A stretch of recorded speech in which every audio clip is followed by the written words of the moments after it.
പിതാവ്, ഞങ്ങൾ ഒരുമിച്ച് വീണ്ടും അങ്ങയുടെ മുമ്പിലേക്ക് കടന്നു വരികയാണ്. മാറ്റമില്ലാത്ത സ്വർഗത്തിൽ സ്ഥിരമായിരിക്കുന്ന ഞങ്ങൾ നിത്യത്തിക്കുവാൻ കഴിവുള്ള ആ വചനത്തിന് മുമ്പിലേക്ക് ഞങ്ങൾ വിറയിലോട് തന്നെ കടന്നു വരുന്ന കർത്താവിൻ്റെ രാത്രിയിൽ ഞങ്ങളെ സ്വർഗീയന്മാരാക്കി മാറ്റുന്ന വചനം, ഞങ്ങളെ യേശുവിനെ പോലെയാക്കി മാറ്റുന്ന വചനം ഇന്ന് രാത്രിയിലും പരിശുദ്ധാത്മാവ് ഓരോ ഹൃദയങ്ങളോട് സംസാരിക്കുവാൻ ആ ഹൃദയപ്പലകിൽ കർത്താവ് അത് എഴുതിക്കൊള്ളുവാൻ തക്കവണ്ണം നമ്മളുടെ ആത്മാവിൽ ഞാൻ കീഴ്പ്പെടുന്ന കർത്താവ് ഇന്ന് രാത്രി കർത്താവ് അങ്ങ് ചെയ്യാൻ പോകുന്ന കൃപക്കായി സ്തോത്രം ചെയ്യുന്നു. വഴിയാത്രയിലായിരിക്കുന്ന ഞങ്ങളുടെ പ്രിയപ്പെട്ടവരെ ഞങ്ങൾ ഓർത്ത് പ്രാർത്ഥിക്കുന്നു. വേഗത്തിൽ അവരും കൂടി വരുവാൻ തക്കവണ്ണം ഇന്ന് രാത്രി കർത്താവെ ഞങ്ങൾ അങ്ങയുടെ വേഗത്തിൽ അങ്ങോട്ട് പ്രാർത്ഥിക്കുകയും അങ്ങ് കർത്താവ് വേഗത്തിൽ കൂട്ടിവരുത്തി ചെയ്യണമേ ഞങ്ങൾ ഒരുമിച്ച് പ്രാർത്ഥിക്കുന്ന കർത്താവ് ഇന്ന് രാത്രി ചെയ്യാൻ പോകുന്ന വലിയ കൃപക്കായി സ്തോത്രം ചെയ്യുന്നു. യേശുവിന്റെ നാമത്തിൽ തന്നെ ആമേൻ. നമ്മൾ ചൂണ്ടിക്കുന്ന വിഷയം ദൈവരാജ്യമാണ്. നമ്മൾ കഴിഞ്ഞ 10-20-30ഓളം ക്ലാസ്സുകൾ ഇപ്പോൾ കവറായിട്ടുണ്ട്. ദൈവരാജ്യത്തിൻ്റെ ക്ലാസ്സുകൾ ഇപ്പോൾ കഴിഞ്ഞ അടുത്ത ആഴ്ച മുതൽ അപ്ലോഡ് ചെയ്യും നമ്മുടെ സൈറ്റിലേക്ക്. ആർക്കെങ്കിലും കേൾക്കണമെങ്കിൽ വീണ്ടും കേൾക്കാം, അയച്ചു കൊടുക്കാം. 10-20-30 ക്ലാസ്സുകളായി തോന്നുന്നു ഏതാണ്ട് നമ്മുടെ ക്ലാസ്സുകൾ ദൈവരാജ്യം എന്ന അതിൻ്റെ ഫൗണ്ടേഷൻ മാത്രമായിട്ട് വന്നിരിക്കും. നമ്മുടെ ക്ലാസ് ഇപ്പോൾ തുടങ്ങിയിട്ട് കുറച്ച് ദിവസങ്ങളായിട്ടില്ലെങ്കിലും ഫൗണ്ടേഷൻ മുതൽ നമ്മൾ അതിനെക്കുറിച്ചൊക്കെ അടുത്ത ദിവസങ്ങളിൽ അപ്ലോഡ് ചെയ്യും. ആർക്കെങ്കിലും ആർക്കും കേൾക്കണം വീണ്ടും കേൾക്കാം, പഠിക്കണമെങ്കിൽ വീണ്ടും കേട്ട് പഠിക്കാം, അതല്ലെങ്കിൽ ആർക്കും കൊടുക്കണമെങ്കിൽ കൊടുക്കാം. കർത്താവ് നിങ്ങളെല്ലാം സഹായിക്കട്ടെ. നാം പഠിച്ചുകൊണ്ടിരിക്കുന്ന വിഷയം ദൈവരാജ്യം അവകാശമാക്കുന്നത് ആരാണെന്നതിനെ കുറിച്ച് നമ്മൾ പഠിച്ചുകൊണ്ടിരിക്കുന്നത്. ഇപ്പോൾ കഴിച്ച 5-8 ആഴ്ചയായിട്ട് നമ്മൾ ഈ ന്യൂ ബർത്ത്, പുതിയ ജനനം അല്ലെങ്കിൽ വീണ്ടും ജനനത്തെക്കുറിച്ചാണ് നമ്മൾ കഴിഞ്ഞ ദിവസങ്ങളിൽ പഠിച്ചുകൊണ്ടിരിക്കുന്നത്. നമ്മൾ ആഴമായി ചിന്തിച്ചായിരുന്നു. നമ്മളിപ്പോൾ അവസാനം വന്നതിലേക്ക് ഞാൻ കടന്നു വരാം. നമ്മൾ അവസാനിപ്പിച്ചത് ഇങ്ങനെയാണ്. ദൈവരാജ്യത്തിനകത്ത് അല്ലെങ്കിൽ ഒരു 2 പ്രകൃതി നമുക്കുണ്ടെന്ന് ഞാൻ കണ്ടായിരുന്നു. ആ 2 പ്രകൃതിയിൽ വ്യത്യസ്തമായ ഭക്ഷണ ക്രമീകരണങ്ങളുണ്ട് എന്നതിനെക്കുറിച്ചാണ് കഴിഞ്ഞ ദിവസങ്ങളിൽ നമ്മൾ പഠിച്ചു തുടങ്ങിയത്. നമ്മൾ അതിനെക്കുറിച്ച് ആഴമായി എടുക്കാൻ ആഗ്രഹിക്കുകയാണ്. നമ്മുടെ 2 തരം ഭക്ഷണങ്ങളാണ് നമുക്കുള്ളത്.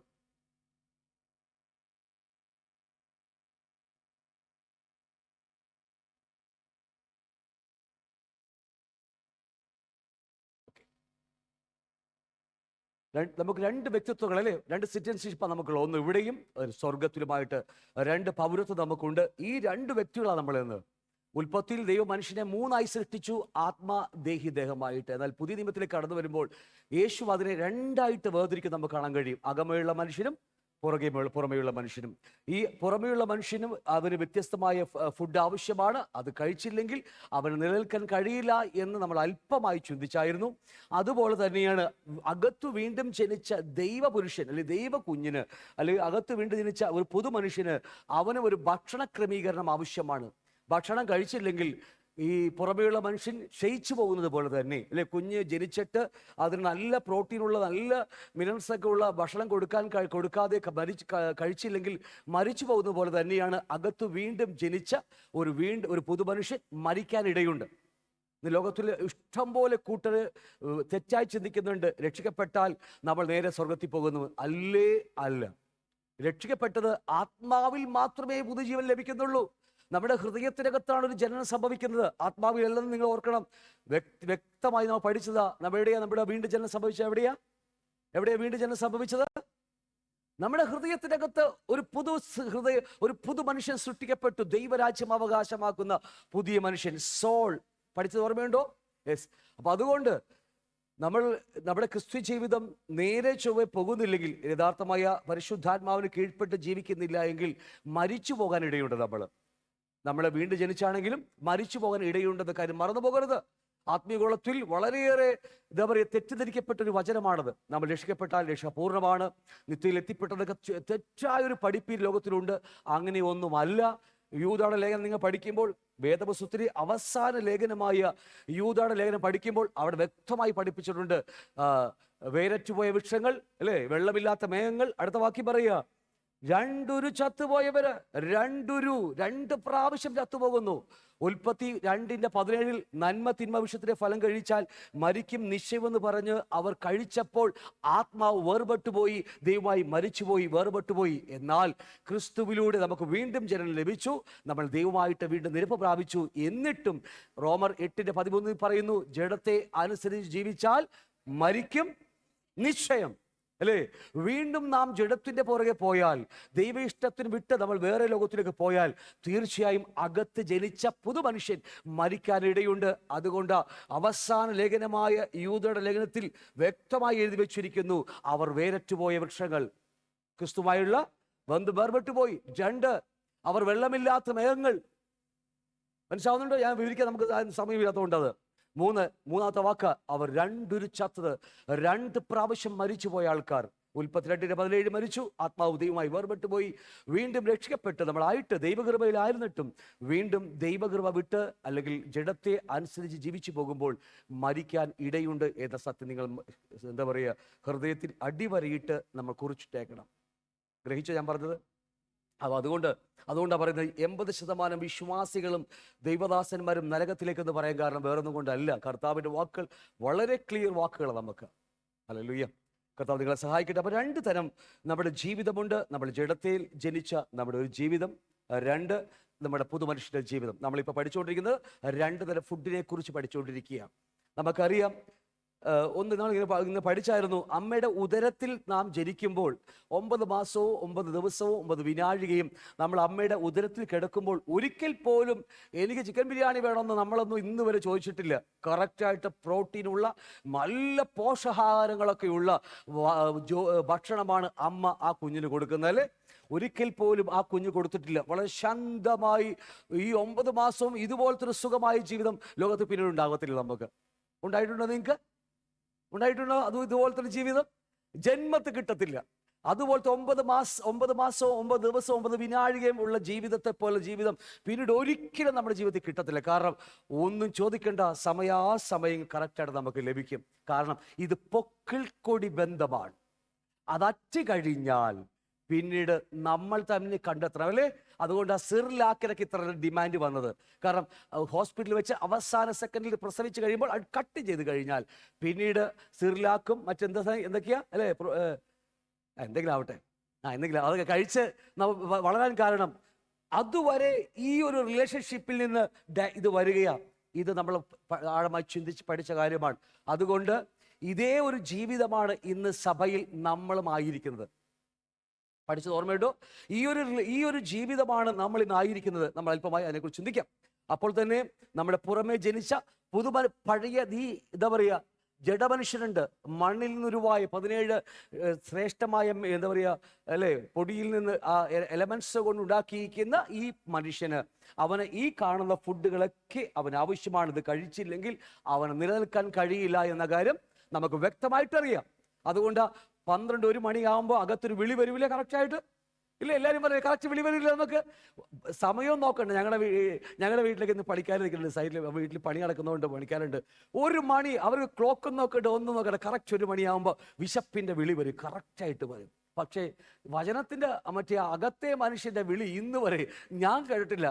ഫസ്റ്റ് ഞങ്ങൾക്ക് ഇന്ന് വചനം പഠിക്കണം, ഇന്ന് വ്യാഴാഴ്ചയാണ്, ഞങ്ങൾക്ക് വചന ക്ലാസ് ഉണ്ടെന്ന് അങ്ങനെയൊന്നും അല്ലേ കേട്ടിട്ടില്ല. അല്ലെങ്കിൽ വൈകിട്ട് ഒരു 9 മണിയാകുമ്പോൾ ഇന്ന് ബൈബിൾ വായിക്കണം, അല്ലെങ്കിൽ രാവിലെ എഴുന്നേറ്റ് ബൈബിൾ വായിക്കണം. ഇന്ന് വരെ ഒരു വിശപ്പിൻ്റെ വിളി കേട്ടിട്ടില്ല. പിന്നെ സമയം കിട്ടിയാൽ വായിക്കും, സമയം കിട്ടിയ ധ്യാനിക്ക് വന്ന പോലെയാണ് നമ്മൾ. പക്ഷേ എന്തുകൊണ്ട് നമുക്ക് അവിടെ കഴിയുന്നില്ല? നമ്മുടെ പ്രാധാന്യത നമ്മൾ വിട്ടുപോയി. നമുക്കതിൻ്റെ പ്രാധാന്യത അല്ലേ? ഈ മനുഷ്യൻ ഇത്രയും ഭക്ഷണം കഴിച്ച് ജീവിക്കുവാൻ എവിടെയാണെങ്കിലും നമ്മൾ കഴിച്ചിരിക്കും, കറക്റ്റായിട്ട് സമയാസമയം കഴിച്ചിരിക്കും. ഇത് നശിച്ചു പോകുന്ന ഭക്ഷണത്തിന് ഇത്രമാത്രം പ്രാധാന്യമുണ്ടെങ്കിൽ നശിക്കാത്ത ഭക്ഷണത്തിനും ദൈവരാജ്യം അവകാശമാക്കുന്ന പുതുമനുഷ്യനും എത്രമാത്രം പ്രാധാന്യമുണ്ടെന്ന കാര്യം നിങ്ങൾ മറന്നു പോകരുത്. അതുകൊണ്ട് വചനം കൂടാതെ നമുക്ക് ജീവിക്കാൻ കഴിയില്ല. നമ്മൾ ഇന്ന് അതിനെക്കുറിച്ച് ക്ലാസ് ആരംഭിക്കാൻ ആഗ്രഹിക്കുകയാണ് ഞങ്ങളത്. അപ്പോൾ പുറത്തെ ജനിച്ച മനുഷ്യൻ ഇത് ആവശ്യമായിരിക്കുന്ന പോലെ തന്നെയാണ് അകത്തെ മനുഷ്യൻ അല്ലേ? നമുക്കറിയാം 3 തരം ഫുഡിനെ കുറിച്ചാണ് ഉൽപ്പത്തി പുസ്തകത്തിൽ നമുക്ക് കാണാൻ കഴിയുന്നത്. നമ്മൾ പണ്ട് പഠിച്ചിട്ടുണ്ട്. 3 തരം ജീവൻ നമുക്കുണ്ട്. ഒന്ന് നമ്മുടെ ശരീരത്തിന് ജീവനായ ബയോസ്, രക്തത്തിലല്ലോ ജീവൻ അടങ്ങിയിരിക്കുന്നത്. ലേവ്യ 7, ലേവ്യ 17 അദ്ദേഹങ്ങൾ പഠിപ്പിക്കുന്നത് രക്തത്തിലല്ലോ ജീവൻ അടങ്ങിയിരിക്കുന്നത്. ബയോസ് എന്ന് പറയുന്ന ജീവൻ രക്തത്തിൽ അടങ്ങിയിട്ടുണ്ട്. അതുകൊണ്ട് നമുക്ക് ശരീരത്തിന്റെ നിലനിൽപ്പിന് വേണ്ടി ഈ ആദ്യം കാണുന്ന ഫ്രൂട്ട്സുകളും ഭക്ഷണങ്ങളൊക്കെ നമുക്ക് ആവശ്യമാണ് ശരീരത്തിന്റെ നിലനിൽപ്പിന് വേണ്ടി. ഭക്ഷണം കൂടാതെ ശരീരത്തിന് നിലനിൽപ്പ് ഇല്ല എന്ന കാര്യം നമ്മൾ ആദ്യം അറിഞ്ഞിരിക്കണം. 2, നമുക്കറിയാം രണ്ടാമത് സോളിനെ കുറിച്ച്. അതിനും ഒരു ജീവൻ ഉണ്ടെന്ന് കഴിഞ്ഞ ദിവസം പഠിച്ചു. സുഖേ ജീവൻ അല്ലേ?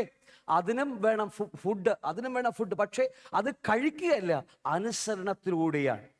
കഴിക്കരുത്, നന്മ തിന്മ വിഷത്തിന്റെ ഫലം കഴിക്കരുത്. കഴിക്കാതെ അത് കാണുമ്പോഴൊക്കെ അത് ദൈവം പറഞ്ഞ വാക്കാണല്ലോ എന്ന് ഓർത്ത് ആ ദൈവത്തിന്റെ വാക്കിൽ വിശ്വസിച്ച് വേറെ ആരെന്തു പറഞ്ഞാലും അതിനെ അവിശ്വസിച്ചുകൊണ്ട് അനുസരണമുള്ള കുഞ്ഞായി ജീവിക്കുമ്പോൾ നമ്മുടെ സോള് ദൈവഹിതത്തിന് കീഴ്പ്പെട്ടു പോകും. ഞാൻ പറഞ്ഞത് മനസ്സിലാക്കണം അല്ലേ? മൂന്നാമത് നമുക്കറിയാം, ജീവന്റെ ഈ ആത്മാവിനൊരു ജീവനുണ്ട്. നമ്മൾ കഴിഞ്ഞ ദിവസങ്ങളിൽ പഠിച്ചിട്ടുണ്ട് ആഴമായിട്ട്. ആത്മാവിന്റെ ജീവൻ, സ്വയേ ജീവൻ. അതുകൊണ്ട് ഉൽപ്പത്തിയിൽ ഏദൻ തോട്ടത്തിന്റെ നടുക്ക് ദൈവം ജീവവൃക്ഷം വെച്ചത് അത് സത്യത്തിൽ ആ യേശുവിന്റെ നിഴലാണല്ലേ, വചനത്തിന്റെ നിഴലാണത്. അന്ന് ആ ജീവവൃക്ഷത്തിന്റെ ഫലം കഴിച്ച് അവൻ ആ ആത്മാവിൽ വളരുന്നതിന് പകരം നമുക്ക് ഇന്ന് അത് ദൈവവചനമാണ്. അതിനെക്കുറിച്ചാണ് നമ്മൾ പറയാൻ പോകുന്നത് അല്ലേ? അകത്തെ മനുഷ്യനും നമ്മുടെ ആത്മാവിനും ആവശ്യമായിരിക്കുന്നത് ഒരൊറ്റ ഫുഡേ ഉള്ളൂ. അതേത് ഫുഡാ? വചനം. ഹല്ലേലൂയ. അപ്പൊ രണ്ട് ജീവിതങ്ങളുണ്ടെന്ന് നമ്മൾ പഠിച്ചു. ഭക്ഷണം കഴിച്ചില്ലെങ്കിൽ നമ്മുടെ പുറമെയുള്ള മനുഷ്യൻ ഇതുപോലെ ക്ഷയിച്ചു പോകുമെന്നൊക്കെ നമ്മൾ കണ്ടതായിരുന്നു. അതുകൊണ്ടാണ് നമ്മൾ വലിച്ചു വാരി കഴിക്കുന്നത് അല്ലേ? ഒന്നും വേണ്ടിയില്ല, അങ്ങനെയൊന്നുമില്ല. ഇതൊക്കെ ഡയറ്റിങ്ങാ, എല്ലാവരും ഡയറ്റിങ്ങാ. നമ്മൾ അവസാനം പറഞ്ഞ് നിർത്തി എവിടെയാണ് നമ്മൾ അല്ലേ? നമ്മൾ ഇന്നൊരു നമുക്കൊരു ജീവിതമുണ്ട്. നമ്മളും ഇന്നൊരു അമ്മയുടെ വയറ്റിൽ ജീവിക്കുക. എവിടെയാണ് ജീവിക്കുന്നത്? ജഡത്തിൽ എന്നെ ജനിപ്പിച്ച എൻ്റെ രാജമ്മ എന്ന് പറയുന്ന അമ്മയുടെ വയറ്റിലല്ല. എവിടെയാ നമ്മളിപ്പോൾ എവിടെയായിരിക്കുന്നത്? നമ്മുടെ അകത്തെ മനുഷ്യൻ ഇന്ന് ഒരു ഗർഭപാത്രത്തിനകത്തിരിക്കുകയാ. ഞാനും നിങ്ങളും ഒരു അമ്മയുടെ ഉദരത്തിലിരിക്കുക, ഒരു സ്ത്രീയുടെ ഉദരത്തിൽ. അതാരാ സ്ത്രീ? സഭ എന്ന് പറയുന്ന സ്ത്രീ. വെളിപ്പാട് പുസ്തകം 12-ാം അധ്യായം കഴിഞ്ഞ നാളുകളിലേക്ക് നമ്മൾ ആഴമായി 5-6 ദിവസങ്ങളെടുത്ത് ആഴമായി പഠിച്ചതാ. വെളിപ്പാട് പുസ്തകം 12-ാം അധ്യായം കത്തോലിക്ക പോയ മതസംഹിതകൾ പഠിപ്പിക്കുന്നത് എന്താണെന്നും IPC ചർച്ചകോട് AG പോലത്തെ സംഘടനകൾ പഠിപ്പിക്കുന്നത് എന്താണെന്നൊക്കെ വളരെ കൃത്യമായി ശ്രദ്ധയോടെ പഠിച്ചതാണ് അല്ലേ? അവരൊക്കെ അത് ഇസ്രായേലാണെന്ന് പഠിപ്പിക്കുന്നു. കത്തോലിക്ക പോലെയുള്ള മതങ്ങളെല്ലാം അത് മറിയാണെന്ന് പഠിപ്പിക്കുന്നുണ്ട്. എന്നാൽ ഇതൊന്നുമല്ല സത്യം എന്നുള്ള കാര്യം വളരെ കൃത്യമായി നമ്മൾ പഠിച്ചതാണ്. ആ സ്ത്രീ വേറെ ആരുമല്ല, സഭയാണ്. സഭ എന്ന് പറയുന്ന സ്ത്രീയാണ്. ആ സ്ത്രീ പ്രസവിക്കാൻ പോകുകയാണ്. അതിന് തലയിൽ 12 കിരീടങ്ങൾ, കാലിൽ ചന്ദ്രൻ. ഓർമ്മയോടെ നിങ്ങൾ പഠിച്ചത്? കൃപയിൻ കീഴിൽ സൂര്യനിൽ നിന്ന് പ്രകാശം ആഗിരണം ചെയ്ത് സ്വയമായി പ്രകാശിക്കാൻ കഴിയാത്ത ചന്ദ്രൻ രാത്രി പ്രകാശിക്കുന്നത് പോലെ നമ്മൾ ക്രിസ്തു എന്ന നീതി സൂര്യനിൽ നിന്ന് വലിച്ചെടുത്ത് നമ്മൾ പ്രകാശിക്കുന്നു അല്ലേ? അതുകൊണ്ട് നമ്മുടെ കാൽ കീഴിലാരാ? ചന്ദ്രൻ അല്ലേ? 12 അപ്പോസ്തല ഉപദേശത്തെ കുറിച്ച് നമ്മൾ കഴിഞ്ഞ ദിവസം പഠിച്ചതാണ്. അവൾക്ക് നോവ് കിട്ടി, അവൾ ഒരു ആൺകുഞ്ഞിനെ പ്രസവിച്ചു. ചെങ്കോൽ കൊണ്ട് ഭരിക്കുവാനുള്ള ഒരു ആൺകുട്ടിയെ പ്രസവിച്ചു. ഞൊടിയിടയിൽ ദൈവരായി സ്വർഗത്തിലേക്ക് എടുക്കപ്പെട്ടതിനെ കുറിച്ച് നമ്മൾ പഠിച്ചതാണ് അല്ലേ? അത് വേറെ ആരുമല്ല, സഭയിൽ നിന്ന് കർത്താവിന്റെ പ്രത്യക്ഷതയിൽ വെളിപ്പെടാൻ പോകുന്ന ജയാളികളായ ഒരു കൂട്ടർ. ഹല്ലേലൂയ. മണവാട്ടി, കാന്ത, അവന്റെ മകൻ അല്ലേ? പല പേരുകൾ നമ്മൾ പഠിച്ചതാ. കർത്താവിന്റെ പുത്രിമാരല്ല, പുത്രത്വമുള്ള അല്ലേ? അതുകൊണ്ട് മാൻ അവിടെ പറഞ്ഞിരിക്കുന്നത് ബേബി ബോയ് അല്ല, ബേബി ഗേൾ അല്ല, ഒരു ആൺകുട്ടിയെ പ്രസവിച്ചു. ആൺകുട്ടി പുരുഷത്വം പ്രാപിച്ച മാൻ ചൈൽഡ് എന്ന അവിടെ ഇംഗ്ലീഷിൽ കിടക്കുന്നത്. മാൻ ചൈൽഡ്, പുരുഷത്വം പ്രാപിച്ച് എല്ലാം തികവുള്ള ഒരു പുരുഷൻ. മനസ്സിലായോ? അതിനർത്ഥം എന്താ? കഴിഞ്ഞ സൺഡേ പറഞ്ഞതാണ്, അപ്പനെ കുറിച്ച് എത്രത്തോളം അറിയുന്നുവോ അത്രത്തോളം ഞാൻ മകനായി മാറും. അതാണ് സത്യം. എത്രത്തോളം എൻ്റെ പിതാവിനെ കുറിച്ച് അറിഞ്ഞുവോ അത്രത്തോളം ഞാൻ അപ്പൻ്റെ മകനായി വളരുകയാണ്. ബൈബിൾ ക്ലാസ് നമ്മളെ യഥാർത്ഥമായ ഒരു പുരുഷനാക്കി മാറ്റുകയാണ്, ദൈവത്തിന്റെ പുത്രനാക്കി മാറ്റുകയാണ്. അത്രയൊക്കെ ഞാൻ പറഞ്ഞ മനസ്സിലാവുന്നുണ്ട്. അപ്പൊ അതുകൊണ്ട് നമ്മൾ ഇന്ന് എവിടെയാ ജീവിക്കുന്നത്? ദേ ഇവിടെ അമ്മയുടെ ഒരു സ്ത്രീയുടെ ഉദരത്തിൽ. ഹല്ലേലൂയ. ഒരു സ്ത്രീ എന്ന് പറയുന്നത് കർത്താവിന്റെ ഒരു എന്താ പറയുക, ഇവിടുത്തെ ആയിരിക്കുന്ന സ്ത്രീ എന്ന ഒരു സഭയാ. അതിനകത്താ നമ്മളൊക്കെ ആയിരിക്കുന്നത്. നമുക്കിന്ന് സ്വന്തമായിട്ടൊന്നും തോന്നുന്ന പോലെ ഒന്നും ഭക്ഷണം വലിച്ചു വാരി കഴിക്കാനൊന്നും പാടില്ല. ഞാൻ പറഞ്ഞതിനെക്കുറിച്ചല്ല പറയുന്നത്. കറക്റ്റായിട്ട് പൊക്കിൾ കൊടിയിൽ കൂടി അമ്മയുടെ വയറ്റിലായിരിക്കുന്ന ഒരു മനുഷ്യന്റെ ഒരു സ്ത്രീ ആയിരിക്കുന്ന മനുഷ്യ സ്ത്രീയുടെ ഉദരത്തിലിരിക്കുന്ന ഒരു മനുഷ്യക്കുഞ്ഞിന് എങ്ങനെ ഭക്ഷണം കിട്ടുന്നുവോ അതുപോലെ പരിശുദ്ധാത്മാവ് നമുക്ക് തരുന്നതാണ് യഥാർത്ഥമായ ക്രിസ്ത്യ ജീവിതം. എത്രത്തോളം ഉൾക്കൊണ്ടോ? ഉൾക്കൊണ്ടോ? ഗ്രഹിച്ചോ? നമ്മൾ തുടങ്ങി. ഞാൻ ഈ ക്ലാസ് വിട്ടതാ. എങ്ങനെ ഒരു 10-15 ക്ലാസ്സുകൾ എടുക്കും. ഒരു 19 മണിക്കൂർക്കുള്ള ക്ലാസ്സാണ്. മന്നയും അല്ലെങ്കിൽ ഡെയിലി ബ്രെഡ് എന്നുള്ള ക്ലാസ്. ഞാൻ ഉള്ളതുപോലെ ചുരുക്കി ഞാൻ സംസാരിച്ചോളാം. ഞാൻ വിട്ട കേസാണ്, പക്ഷെ കർത്താവ് എന്നെ വീണ്ടും പ്രേരിപ്പിക്കും നമ്മൾ അതിനെക്കുറിച്ച് പറയാനായിട്ട്. അപ്പം അതുകൊണ്ട് നമ്മൾ ഉദ്ദേശിക്കുന്ന ഭക്ഷണമല്ല ലഭിക്കുന്നത്, അവിടെ നിന്ന് നമുക്ക് തരും. എങ്ങനെ തരും? ഒരു അമ്മയുടെ ഉദരത്തിൽ പൊക്കിൾക്കൊടിയിലൂടെ അമ്മ ആ കുഞ്ഞിന് കൊടുക്കുന്ന ഭക്ഷണം പോലെ തന്നെ നമുക്ക് പരിശുദ്ധാത്മാവ് ദിവസേന അന്നുള്ള ആഹാരം തരണം. തന്നില്ലെങ്കിൽ ജീവിക്കാൻ പറ്റത്തില്ല. ഞാൻ പറഞ്ഞ മനസ്സിലാവുന്നുണ്ടോ?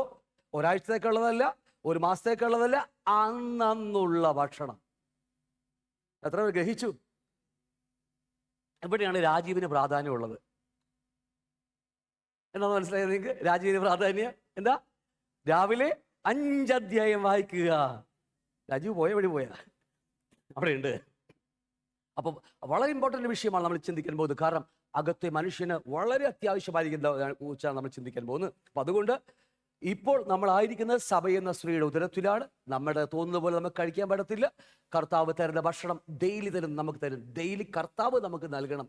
ഒരു അമ്മ കുഞ്ഞിന് പൊക്കിൾക്കൊടിയിൽ കൂടി ഭക്ഷണം കൊടുക്കുന്ന പോലെ കൊച്ചു ചോദിക്കൊരു ആവശ്യമില്ല. കൊച്ചിന് ആവശ്യ സമയങ്ങളിൽ കൊടുക്കുന്നത് പോലെ തന്നെയാണ് ഇന്ന് പരിശുദ്ധാത്മാവ് നമുക്ക് ഭക്ഷണം തരാൻ ആഗ്രഹിക്കുന്നത്. എത്ര പേർ അതിന് ആഗ്രഹിക്കുന്നുണ്ട്? യഥാർത്ഥ ഇത് കഴിയുമ്പോൾ ഇത് പഠിച്ച് നമ്മൾ, അതുകൊണ്ട് വെളിപ്പാട് പുസ്തകം 7 സഭയോട് ദൂത് പറയുമ്പോൾ, ഏഷ്യ മൈനറിലുള്ള 7 സഭയോട് ദൂത് പറയുമ്പോൾ 7 സഭയോടും പറയുന്നത് ബൈബിൾ വായിച്ചോ നല്ല പറയുന്നത്. ആത്മാവ് പറയുന്നത് ഈ ചെവിയല്ല, അകത്തെ മനുഷ്യന്റെ ചെവി ഉരുവാകണം. നമ്മൾ ഒരുപക്ഷെ രക്ഷിക്കപ്പെട്ടിട്ട് 5, 10, 15, 40 വർഷമായാലും ശിശു ഇന്നും ഈ 1 മാസം വരെയൊക്കെ പഠിപ്പുള്ള ആൾക്കാർ ഇവിടെയുണ്ട്. 1 മാസം 1.5 മാസം വരെയൊക്കെ ഒരു എന്താ പറയുക ഭ്രൂണം മാത്രമായിരിക്കും. ഒരു ചെറിയ ഇറച്ചി കഷ്ണം മാത്രമായിരിക്കും.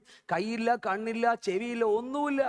ഒരു 2 മാസം കഴിയുമ്പോഴാണ് 2 കണ്ണിങ്ങനെ മുളച്ചു വരുന്നത്, 2 ഇങ്ങനെ കൈ മുളച്ചു വരുന്നത്, 2 കാല് മുളച്ചു വരുന്നത്. അല്ലേ? ആണോ?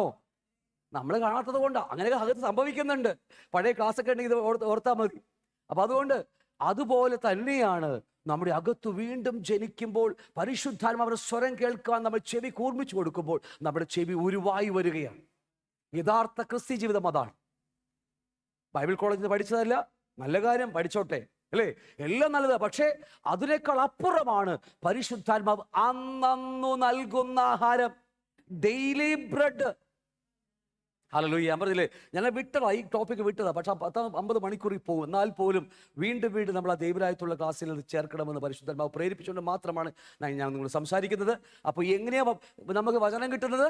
ഇതുപോലെയാണ്. ഒരു അമ്മയുടെ ഉദരത്തിൽ ഒരു ശിശു ഉരുവായതുപോലെ നമ്മൾ ഇന്ന് ഒരു സഭ എന്ന് പറയുന്ന സ്ത്രീയുടെ ഉദരത്തിൽ ഇരിക്കുകയാ. നമുക്ക് തോന്നുന്ന പോലെയൊന്നും അവിടെ വലിച്ചു വാരി കഴിക്കാൻ പറ്റത്തില്ല, ദഹിക്കത്തില്ല, ഒന്നും നടക്കത്തില്ല. അവസാനം ഡിസെൻട്രി പിടിച്ച് വയറിളകി മൊത്തത്തിൽ നാട്ടിച്ചിട്ട് പോകും. അതാണ് ഇന്ന് ആത്മീയ കോളത്തിൽ കണ്ടുവരുന്നത്. ഗ്രഹിച്ചോ? നിങ്ങൾക്ക് മനസ്സിലായി കാണും അല്ലേ?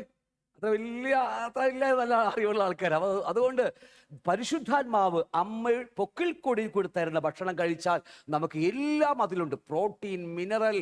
അതെന്താന്ന് ഞാൻ പറയാം.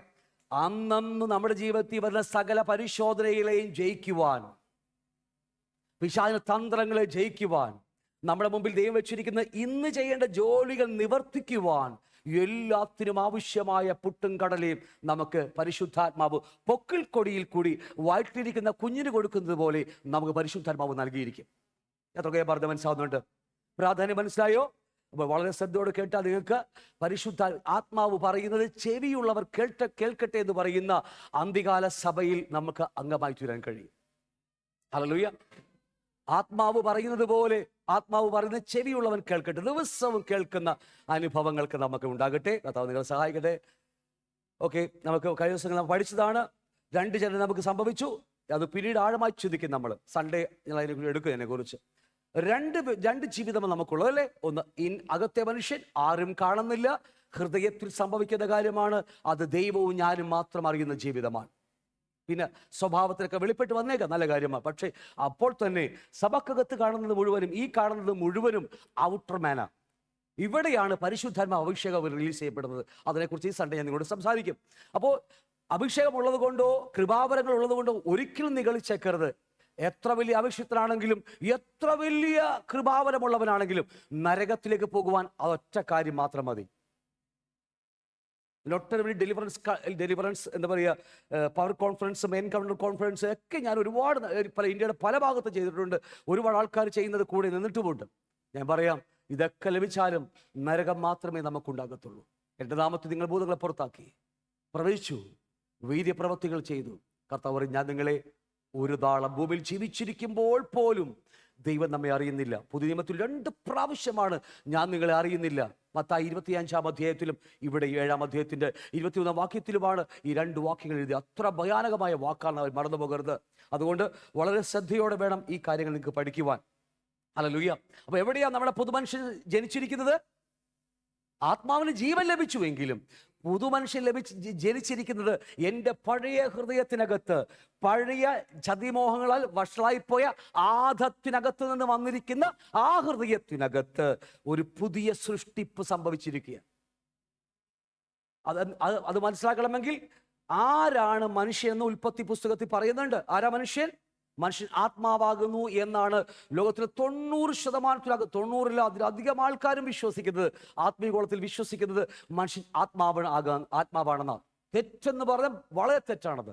ആത്മാവുണ്ട്. ദൈവത്തെക്കുറിച്ച് അറിയുവാൻ, ദൈവത്തിന്റെ ഹിതം അറിയുവാൻ, ദൈവരാജ്യത്തെക്കുറിച്ച് അറിയുവാൻ ദൈവം നമ്മളിൽ വെച്ചിരിക്കുന്ന ഒരു പാർട്ട് മാത്രമാണ് ആത്മാവ്.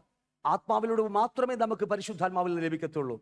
ഈ ശരീരം വെച്ചിരിക്കുന്നത് ലോകവുമായി ഇണങ്ങിച്ചേരുവാൻ, ലോകത്തിലെ അനുഭവിക്കുവാൻ, ലോകത്തിന് കേൾക്കുവാൻ വേണ്ടിയാ. സത്യത്തിൽ ഇതിനിടയിൽ വേറൊരുത്തനുണ്ട് ഇവിടെ, അല്ലേ? അതുകൊണ്ട് മനുഷ്യൻ ജീവനുള്ള ദേഹിയായി തീർന്നു. ഹൃദയമടങ്ങുന്ന, ബൈബിൾ ക്ലാസ് നേരത്തെ പഠിച്ചവർക്ക് അറിയാം, ട്രിനിറ്റി ഓഫ് മാൻ എന്ന് പറയുന്ന ക്ലാസ്സിൽ നമ്മൾ അത് പഠിച്ചു. ഹൃദയം, യഥാർത്ഥമായ സോൾ, അല്ലേ?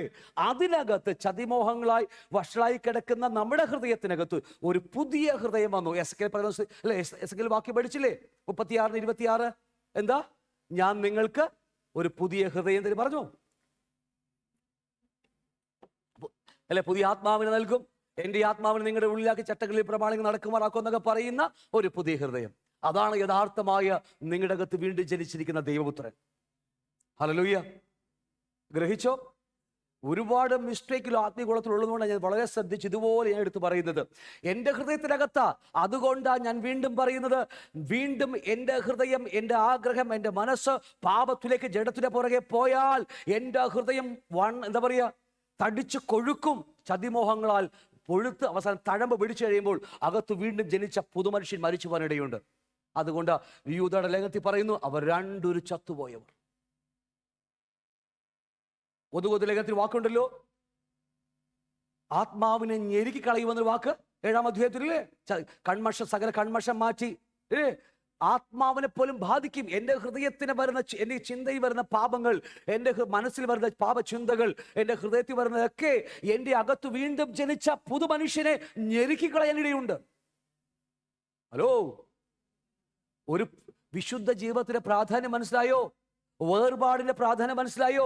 ജാതികളോട് ഇടപെട്ട് ജീവിക്കാൻ നമുക്കാവില്ല. കാരണം എന്ത് കേൾക്കുമ്പോഴും അത് എൻ്റെ ഹൃദയത്തെ, എൻ്റെ ചിന്തയൊക്കെ ഭരിക്കും. എൻ്റെ അകത്ത് വീണ്ടും ജനിച്ച പുതുമനുഷ്യനെ ബാധിക്കരുത്. അവനാ ദൈവരാജ്യം അവകാശമാക്കുന്നത്. ഹല്ലേലൂയ. അതുകൊണ്ടാ ഈ സദൃശ്യവാക്യം 4-ാം അധ്യായം 24-ാം വാക്യം പറയുന്നു, സകല ജാഗ്രതയോടും കൂടി നിന്റെ ഹൃദയത്തെ കാത്തു സൂക്ഷിക്കുക. അവിടെ നിന്നല്ലോ ജീവന്റെ ഉറവ വരുന്നത്. വായിച്ച ഓർമ്മയുടെ പണ്ട് ആഴമായി പഠിച്ച വിഷയമാണ്. എവിടെയാ? ഹൃദയത്തിനകത്ത് നിന്ന്. ഈ ഹൃദയമല്ല, അല്ലെ? ഈ ഹൃദയമല്ല. ഏത് ഹൃദയമാ? ആ സോളിന്റെ സെൻട്രൽ ഭാഗം. പഠിച്ചതൊക്കെ മറന്നുപോയി എല്ലാവരും. കർത്താവ് നിങ്ങളെ സഹായിക്കട്ടെ. ഞാനത് വേഗത്തിൽ വിട്ടുപോകുക. അതുകൊണ്ട് കഴിഞ്ഞ ദിവസങ്ങൾ നമ്മൾ അല്പമായി ചിന്തിച്ചായിരുന്നു.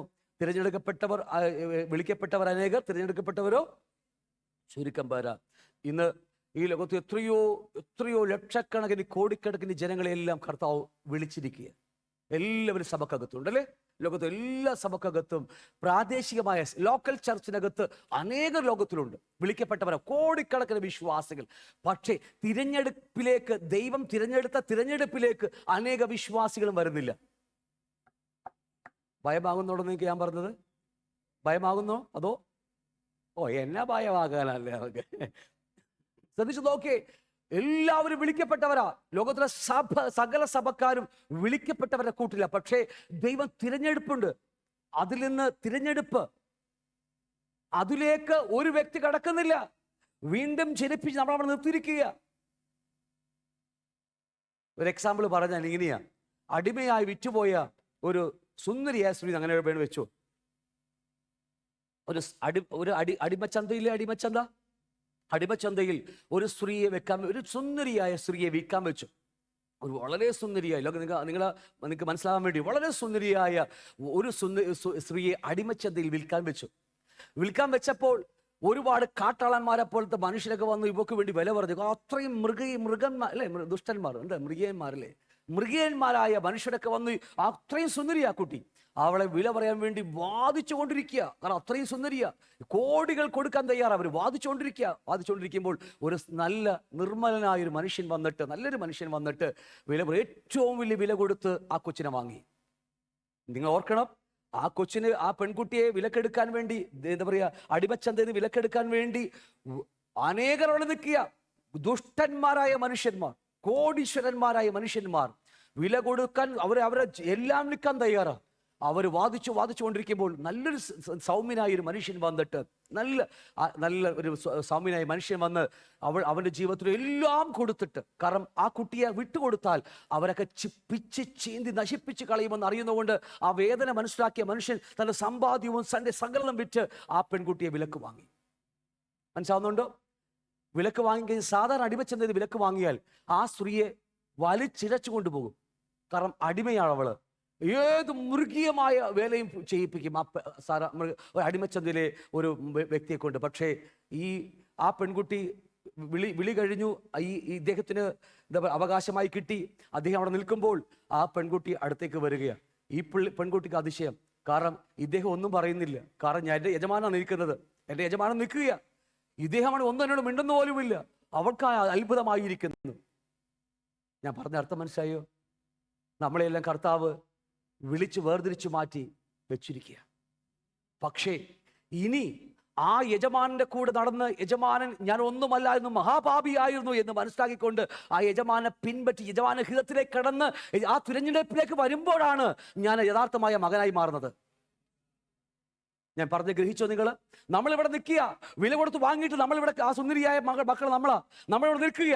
യജമാനെ പിന്തുടർന്ന് പോയി അവന്റെ ഹിതമറിഞ്ഞ് അവന്റെ ഇഷ്ടം നിവർത്തിക്കുക എന്നുള്ളതാണ് നമ്മുടെ ചിന്ത. നമ്മൾ എന്നെ വിലക്ക് വാങ്ങിക്കഴിഞ്ഞു, ഞാനിപ്പോൾ ഫ്രീ ആയി, യജമാനൻ എന്നെ വേണ്ട, യജമാനൻ വഴിക്ക് പോയി, ഞാനിപ്പോൾ എൻ്റെ വഴിക്ക് പോകുന്ന പറഞ്ഞ് പോകുന്ന പരിപാടിയല്ല. നമ്മൾ വിളിക്കപ്പെട്ടവരാണെങ്കിലും ആ തിരഞ്ഞെടുപ്പിലേക്ക് മനഃപൂർവ്വമായി ഞാനും നിങ്ങൾ കാൽ വെച്ച് കയറണം. ഇവിടെയാണ് അനേക വിശ്വാസികളും തെറ്റിപ്പോയത്, അനേക ദൈവദാസന്മാരും തെറ്റിപ്പോയത് ഇവിടെയാണ്. തിരഞ്ഞെടുപ്പ് വിളി കഴിഞ്ഞു, പക്ഷേ വിളിച്ചത് എന്തിനു വേണ്ടി അറിയാമോ? അവന്റെ ഹിതത്തിലേക്ക് നാം കടന്നു വരാൻ വേണ്ടിയാ. മനസ്സാലേ മറ്റ് മൃഗീയന്മാരായ മനുഷ്യരെ വലിച്ചിഴച്ചുകൊണ്ട് പോകാം, ചെയ്യത്തില്ല നമ്മുടെ കർത്താവ്. മനസ്സോടുകൂടി നമ്മുടെ ഹിതം മാറ്റിവെച്ച്, നമ്മുടെ മോഹങ്ങൾ, നമ്മുടെ ഇഷ്ടങ്ങൾ മാറ്റിവെച്ച് ആ കാലെടുത്ത് പിതാവേ ഇന്നാ ഞാൻ എന്നെ തരികയാന്ന് പറഞ്ഞ് അവനെ ഏൽപ്പിച്ചു കൊടുത്ത് അവന്റെ ഹിതം നിവർത്തിക്കുമ്പോഴാ അവന്റെ തിരഞ്ഞെടുപ്പിലേക്ക് ഞാൻ കടന്നു വരുന്നത്. അതുകൊണ്ട് വിളിക്കപ്പെട്ടവരോ, കഴിഞ്ഞ ദിവസം അല്പമായി പറഞ്ഞതാ, വിളിക്കപ്പെട്ടവർ അനേകരാ, പക്ഷേ ആ തിരഞ്ഞെടുപ്പിലേക്ക് ഞാനും നിങ്ങൾ മനഃപൂർവ്വമായി കടക്കണം. എത്രയൊക്കെ ഞാൻ പറഞ്ഞ മനസ്സിലാവേണ്ട സഹോദരങ്ങളെ, ഗ്രഹിക്കുന്നുണ്ട്. അകത്ത് ഒരു വിശുദ്ധമായ ജീവിതം, ഒരു വേർപെട്ട ജീവിതം നമുക്ക് ആവശ്യമാണ്. ഈ ലോകമല്ല നമ്മുടെ മോഹങ്ങൾ, ഇവിടെയല്ല നമ്മുടെ സമ്പാദ്യം, ഇവിടെയല്ല നമ്മുടെ പേരും പെരുമയും ഇരിക്കുന്നത്. വരാനിരിക്കുന്ന ലോകം നമുക്കുണ്ട്, ദൈവരാജ്യം അല്ലേ. അതിനകത്ത് കയറിക്കൂടുക, ഏത് വിധേനയും മരിച്ചവരുടെ നിന്നുള്ള പുനരുദ്ധാനം പ്രാപിക്കുക. അതിനാ ദൈവം നമ്മെ വിളിച്ചിരിക്കുന്നത്. അതിന് നമുക്കൊന്ന് മനസ്സിലാക്കി, ഇതിനകത്ത് മുഴുവനും പാവമയമാണ്, ഇതിനകത്ത് മുഴുവനും പാപചിന്തകളാണ്. അപ്പൊ എത്രമാത്രം ഞാൻ നിങ്ങളെ വില കൊടുക്കേണ്ടി വരും സഹോദരങ്ങളെ, മനസ്സിലായോ? ഞാൻ അത്രയും പറഞ്ഞ് ഞാൻ വിടുകയാണ്. അതുകൊണ്ട് നമ്മളെല്ലാം വിളിക്കപ്പെട്ടവർ കൂട്ടത്തിലുള്ള ആൾക്കാരാ, പക്ഷേ നമ്മൾ മനഃപൂർവ്വമായി അതുകൊണ്ട് മത്തായി, മാർക്കോസ്, ലൂക്കോസ്, യോഹന്നാൻ 4 സുവിശേഷ ഭാഗം പഠിക്കുമ്പോൾ യോഹന്നാൻ, എൻ്റെ ഓർമ്മ ശരിയായി, യോഹന്നാൻ 12:25 പറയുന്നുണ്ട്, നിങ്ങൾക്ക് എൻ്റെ ജീവൻ വേണോ? നിങ്ങളുടെ ജീവൻ എനിക്കിതാ, നിങ്ങളുടെ ജീവൻ എനിക്കിതാ. അവിടെ ഒരു എക്സ്ചേഞ്ച് ചോദിക്കുക. പക്ഷെ പണ്ട് അങ്ങനെയല്ല. നമ്മുടെ ആത്മാവിന്റെ വീണ്ടെടുപ്പിന് വേണ്ടി എന്തെങ്കിലും ചോദിച്ചോ? Free free free free. ഈ ഫ്രീ എന്ന് കേട്ട് എല്ലാം ഫ്രീ ആയിട്ട് അങ്ങ് പോയി കളഞ്ഞു. പക്ഷെ ഫ്രീ അല്ല, രക്ഷ ഫ്രീ ആണെന്ന് ആരാ പറഞ്ഞത്? എൻ്റെ ഉൽപ്പത്തി 2:17 നന്മ തിന്മ വൃക്ഷത്തിലെ ഫലം കഴിച്ചപ്പോൾ ദൈവത്തെ അറിയുവാനുള്ള ആ വഴി കട്ടായി പോയി. എൻ്റെ ആത്മാവിലൂടെ ആ കണക്ഷൻ ഉള്ളത്. 1 Corinthians 3-ാം അധ്യായത്തിൽ പറയുന്നു, ദൈവത്തിന്റെ മനസ്സിലുള്ള ദൈവത്തിന്റെ ആത്മാവ് അറിയുന്നു, എൻ്റെ മനസ്സിലുള്ളത് എൻ്റെ ആത്മാവ് അറിയുന്നു. ഇല്ലേ? ആ ബന്ധം കട്ടായി പോയതേ ഉള്ളൂ. ആ ബന്ധം ക്രിസ്തുവിലൂടെ വീണ്ടെടുക്കപ്പെടുമ്പോൾ, അല്ലെങ്കിൽ രക്ഷനാദ്യമായി സ്വീകരിക്കുമ്പോൾ ആ റിലേഷൻ വീണ്ടും ഒന്നാകുക. അല്ലാതെ സ്വർഗത്തിൽ പോയെന്നല്ല പറയുന്നത്. ഇവിടെയാ നമ്മളെയൊക്കെ മനഃപൂർവ്വം നമ്മുടെ ഹൃദയത്തെ ത്യജിച്ച്, മോഹങ്ങളെ ത്യജിച്ച് ആ പെൺകുട്ടി പറയാ, യജമാനനെ ഞാൻ നിന്റെ അടിമയാ, നീ എന്നെ വീണ്ടെടുത്തിരിക്കുന്നു, നീ ഇല്ലായിരുന്നെങ്കിൽ ഞാനൊക്കെ എന്താ അല്ലെ ആ കാട്ടാളന്മാരുടെ കൂടെ കൊണ്ട് പിച്ച് ചീന്തി എന്നെ വലിച്ചനെ, എന്നാൽ നിന്നെപ്പോലെ നല്ലൊരു മനുഷ്യൻ വേറെയില്ല, ഞാൻ എന്നെ തന്നെ പൂർണ്ണമായി തരികയാണ് എന്ന് പറഞ്ഞുകൊണ്ട് ഓരോ ദിവസം ഞാൻ നടക്കാൻ തുടങ്ങുകയാണ്. അങ്ങനെയാ നാം തിരഞ്ഞെടുപ്പിലേക്ക് വരേണ്ടത്. ഹലോ, ഒരുവൻ തിരഞ്ഞെടുപ്പ് മനഃപൂർവ്വം നമ്മുടെ കയ്യിലിരിക്കുക. പണ്ട് ഞാൻ പറഞ്ഞിട്ടുണ്ട്, പല ക്ലാസ്സിൽ പറഞ്ഞിട്ടുണ്ട്, എനിക്ക് ഏറ്റവും ഇഷ്ടം എന്താ പറയാ അംബാനിയുടെ മോനായിട്ട് ജനിക്കാൻ എനിക്കിഷ്ടം. അംബാനിയില്ലേ? ആർക്കും ഒന്നും അറിയത്തില്ല അംബാനിനെ. ആ മുകേഷ് അംബാനിയുടെ മോനായിട്ട് ജനിക്കാൻ എനിക്കിഷ്ടം.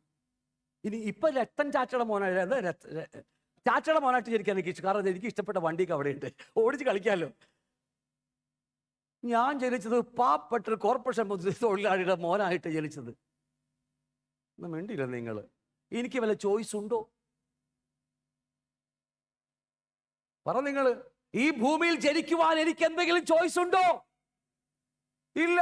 അവിടെ നിന്ന് തീരുമാനിക്കുന്നു ഞാൻ ജനിക്കുന്നു. എന്നാൽ സ്വർഗത്തിൽ ചെല്ലുവാൻ നമുക്ക് ചോയ്സ് ഉണ്ട്. ഹല്ലേലൂയ. അവിടെ ലഭിക്കേണ്ട വാഗ്ദത്തങ്ങളും അവകാശങ്ങളും നമ്മുടെ മുമ്പിൽ വെച്ചിരിക്കുക. അതേ ബൈബിൾ വെച്ചിരിക്കുക. എന്നെ ത്യജിച്ചുകൊണ്ട് ആ തിരഞ്ഞെടുപ്പിലേക്ക്, അവകാശത്തിലേക്ക് ഞാൻ മനഃപൂർവ്വം കയറി വരികയാണ്. ഇത് ചോയ്സാ എൻ്റെ നിങ്ങളുടെ. ഈ ആയുസ് ചോയ്സ് വെച്ചിരിക്കുക. മറ്റത് അങ്ങനെയല്ല.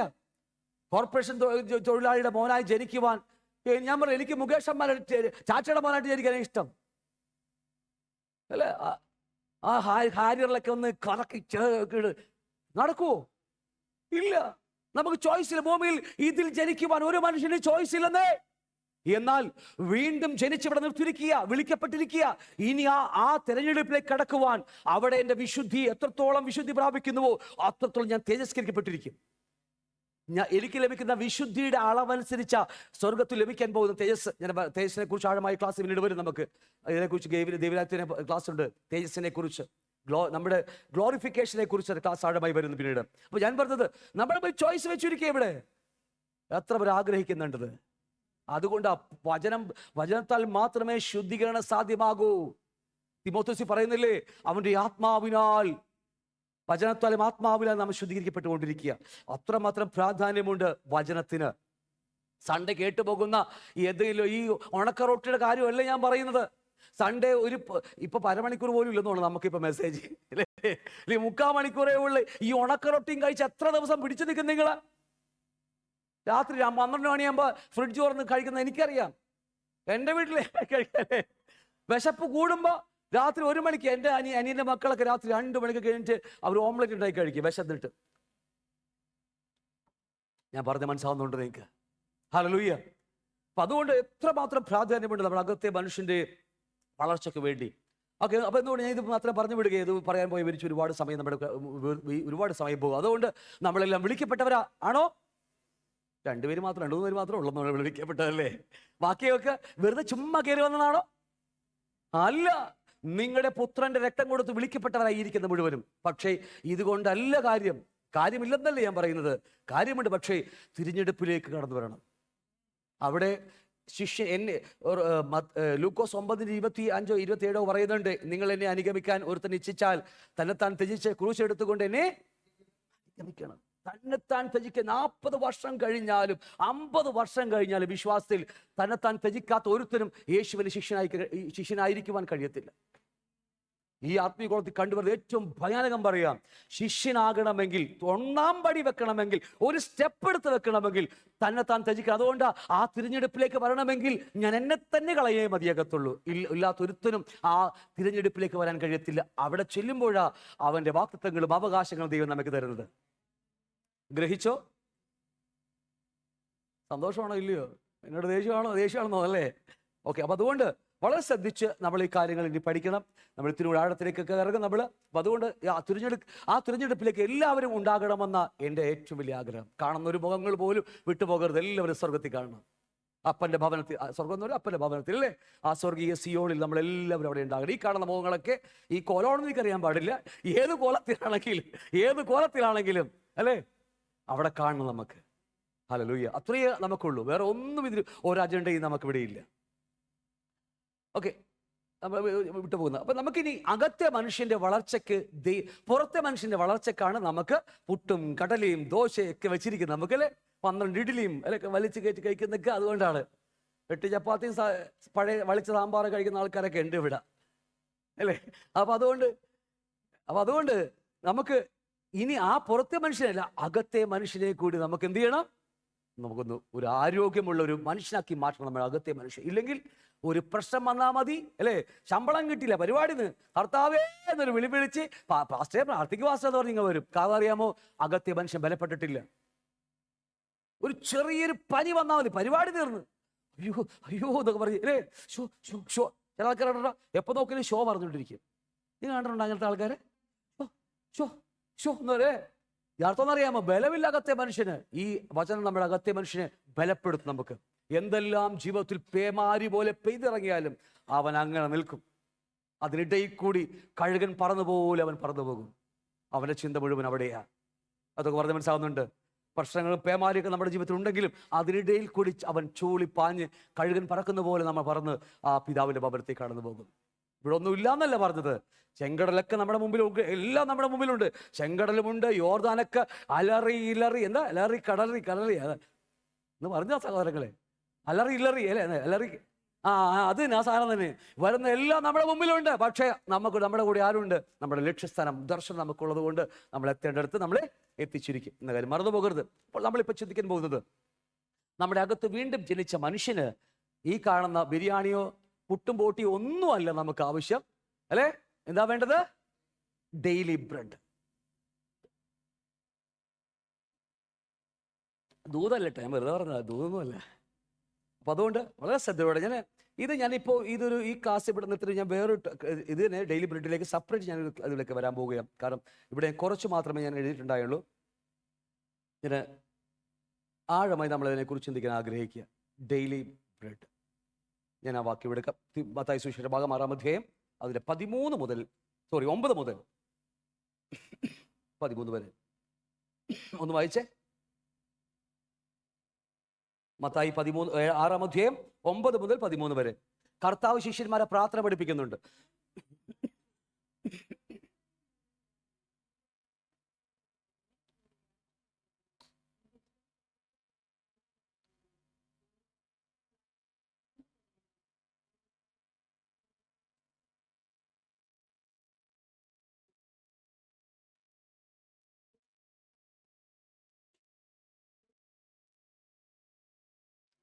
മതി, ശ്രദ്ധിച്ചു നോക്കി.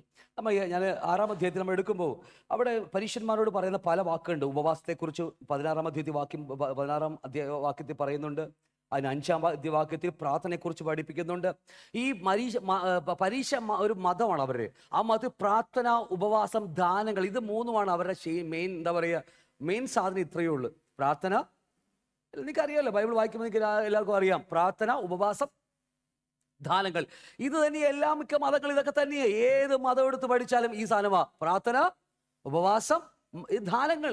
ഏത് മതം എടുത്താലും നമുക്ക് റോഡ് സൈഡിൽ കാണാലോ ദാനങ്ങൾ അപകടത്തെ അല്ലേ അപകടത്തെ ചെറുക്കുന്നൊക്കെ പറഞ്ഞ് മതങ്ങളിൽ ഇഷ്ടം പോലെ പലയിടത്തും നമുക്ക് കാണാം. ഏതാണെന്ന് നിങ്ങളോട് ചോദിച്ചേക്കരുത്, എങ്കിൽ നമുക്ക് എല്ലാവർക്കും അറിയാം. അപ്പോൾ ഇത് എന്താ പറയുക, ഒരു പ്രവൃത്തി മാർഗമാണ്. ഈ റോമർ 6-ാം അധ്യായം എടുക്കുമ്പോൾ 2 വാക്യം ശ്രേഷ്ഠമായ 2 കാര്യങ്ങളാണ് പഠിപ്പിക്കുന്നത്. ഒന്ന്, എന്താ പറയുക, നമ്മുടെ പ്രവൃത്തിയിൽ രക്ഷ പ്രാപിക്കുക. അതാണ് സകല മതങ്ങൾ ചെയ്തുകൊണ്ടിരിക്കുന്നത്. ഞാൻ അതിലേക്ക് പോകുന്നില്ല, രക്ഷയെക്കുറിച്ചുള്ള ക്ലാസ് ഒന്നും എടുക്കാൻ വേണ്ടിയല്ല. റോമർക്കിലെ ലേഖനം പഠിക്കുമ്പോൾ 2 കാര്യങ്ങൾ അവിടെ ശ്രേഷ്ഠമായി പഠിപ്പിക്കുന്നു. ഒന്ന്, എന്താ പറയുക, പ്രവൃത്തിയാലുള്ള രക്ഷ. അതാണ് ഇവിടെ ഈ 6-ാം അധ്യായം പഠിക്കുമ്പോൾ നിങ്ങൾ പ്രാർത്ഥിക്കുമ്പോൾ കപടഭക്തിക്കാരെ പോലെ ആകുമെന്ന് പറയുന്നുണ്ട്. ഉപവസിക്കുമ്പോൾ 16-ാം വാക്യം ഉപവസിക്കുമ്പോൾ. അപ്പോൾ ഉപവാസം, പ്രാർത്ഥന, ദാനങ്ങൾ, ഇത് മൂന്നുമാണ് ഒരു മതത്തിൻ്റെ നിലനിൽപ്പെന്ന് പറയുന്നത്. ഇങ്ങനെ ഇവിടെ ഉണ്ടോ? ഇതൊന്നും അല്ലെന്ന് കർത്താവ് തെളിയിക്കുകയാണ്. എങ്ങനെയാണ് രക്ഷയ്ക്കുള്ള മാർഗം എന്താണെന്നും എങ്ങനെയാണ് പ്രാർത്ഥിക്കേണ്ടതെന്നൊക്കെ കർത്താവിൻ്റെ ഇടയിൽ കൂടി പിന്നെ നമുക്ക് പറഞ്ഞു തരികയാണ്, ശിഷ്യന്മാരോട് പറഞ്ഞു തരികയാണ്. അതിൽപ്പെട്ട വാക്കാണ് നമ്മളിപ്പോൾ ഇവിടെ വായിക്കാൻ പോകുന്നത്. ഇത് മുഴുവൻ ഗിരിപ്രഭാഷണമാണ്, മുഴുവൻ ആത്മീയ സത്യങ്ങളാണ്. 5-ാം അധ്യായം മുതൽ നമ്മൾ എടുക്കുമ്പോൾ അല്ലേ, ആത്മാവിൽ 3-ാം വാക്യം പറയുന്നു, ആത്മാവിൽ ദരിദ്രരായവർ ഭാഗ്യവാന്മാർ, അവർ സ്വർഗരാജ്യം അവർക്കുള്ളത്. ഏതാത്മാവിൽ അല്ലേ? നമുക്ക് ആത്മാവിൽ വലിയ ദാരിദ്ര്യമൊന്നുമില്ല. നമ്മളൊക്കെ തികഞ്ഞ ആൾക്കാർ ഇവിടെ ഇരിപ്പ് കാണുമ്പോൾ നമുക്കറിയാം തികഞ്ഞിരിക്കുക. പക്ഷേ പോരാ പോരാ, വചനം കേട്ടാലും പോരാ, അകത്തെ മനുഷ്യന് പോരാ. എനിക്ക് ദൈവത്തെക്കുറിച്ചും ദൈവരാജ്യത്തെക്കുറിച്ചും എൻ്റെ പിതാവിനെക്കുറിച്ചും അവൻ്റെ സകല ആഴവും വീതി ഉയരമൊക്കെ എനിക്കറിയണം, ക്രിസ്തുവിനെ കുറിച്ചുള്ള സകല പരിജ്ഞാനത്തിലും എനിക്ക് വളരുന്നൊക്കെ പറഞ്ഞ് എപ്പോഴും ഉള്ള ഒരു ആഗ്രഹം നമുക്കുണ്ടാവണം. അതുകൊണ്ട് ഞാൻ പറഞ്ഞില്ലേ, ഒരു ദിവസം 20 മണിക്കൂറൊക്കെ ഞങ്ങൾ ദിവസം ചെലവഴിച്ചു. ഒരു ദിവസം 18-20 മണിക്കൂർ ഞങ്ങൾക്ക് വചനം വായിച്ച് ധ്യാനിച്ചു പോയി. അത്രയും അതുപോലെ ദിവസം സമയം ചെലവഴിച്ചത് ഞങ്ങളൊക്കെ. അപ്പോൾ അതുകൊണ്ട് എല്ലാ ആത്മീയ കാര്യങ്ങളെക്കുറിച്ച് പറഞ്ഞ് സമാധാനം ഉണ്ടാക്കുന്നവർ ഭാഗ്യവാന്മാർ, ദൈവോത്തരന്മാർ എന്നൊക്കെ പറഞ്ഞ് വന്നിട്ടാണ് ശിഷ്യന്മാരോട് കർത്താവ് പറയുക, 9-ാം വാക്യം അല്ലേ, നിങ്ങൾ ഇവണ്ണം പ്രാർത്ഥിക്കുവിൻ, സ്വർഗസ്ഥനായ നിങ്ങളുടെ പിതാവേ, നിന്റെ നാമം വിശുദ്ധീകരിക്കപ്പെടണമേ, നിന്റെ രാജ്യം വരണമേ, നിന്റെ ഇഷ്ടം സ്വർഗത്തിലെ പോലെ ഭൂമിയിലുമാകണമേ, ഞങ്ങൾക്ക് ആവശ്യമായ ആഹാരം ഇന്ന് തരണമേ. അല്ലേ, നമ്മുടെ വിഷയം അതാണ്.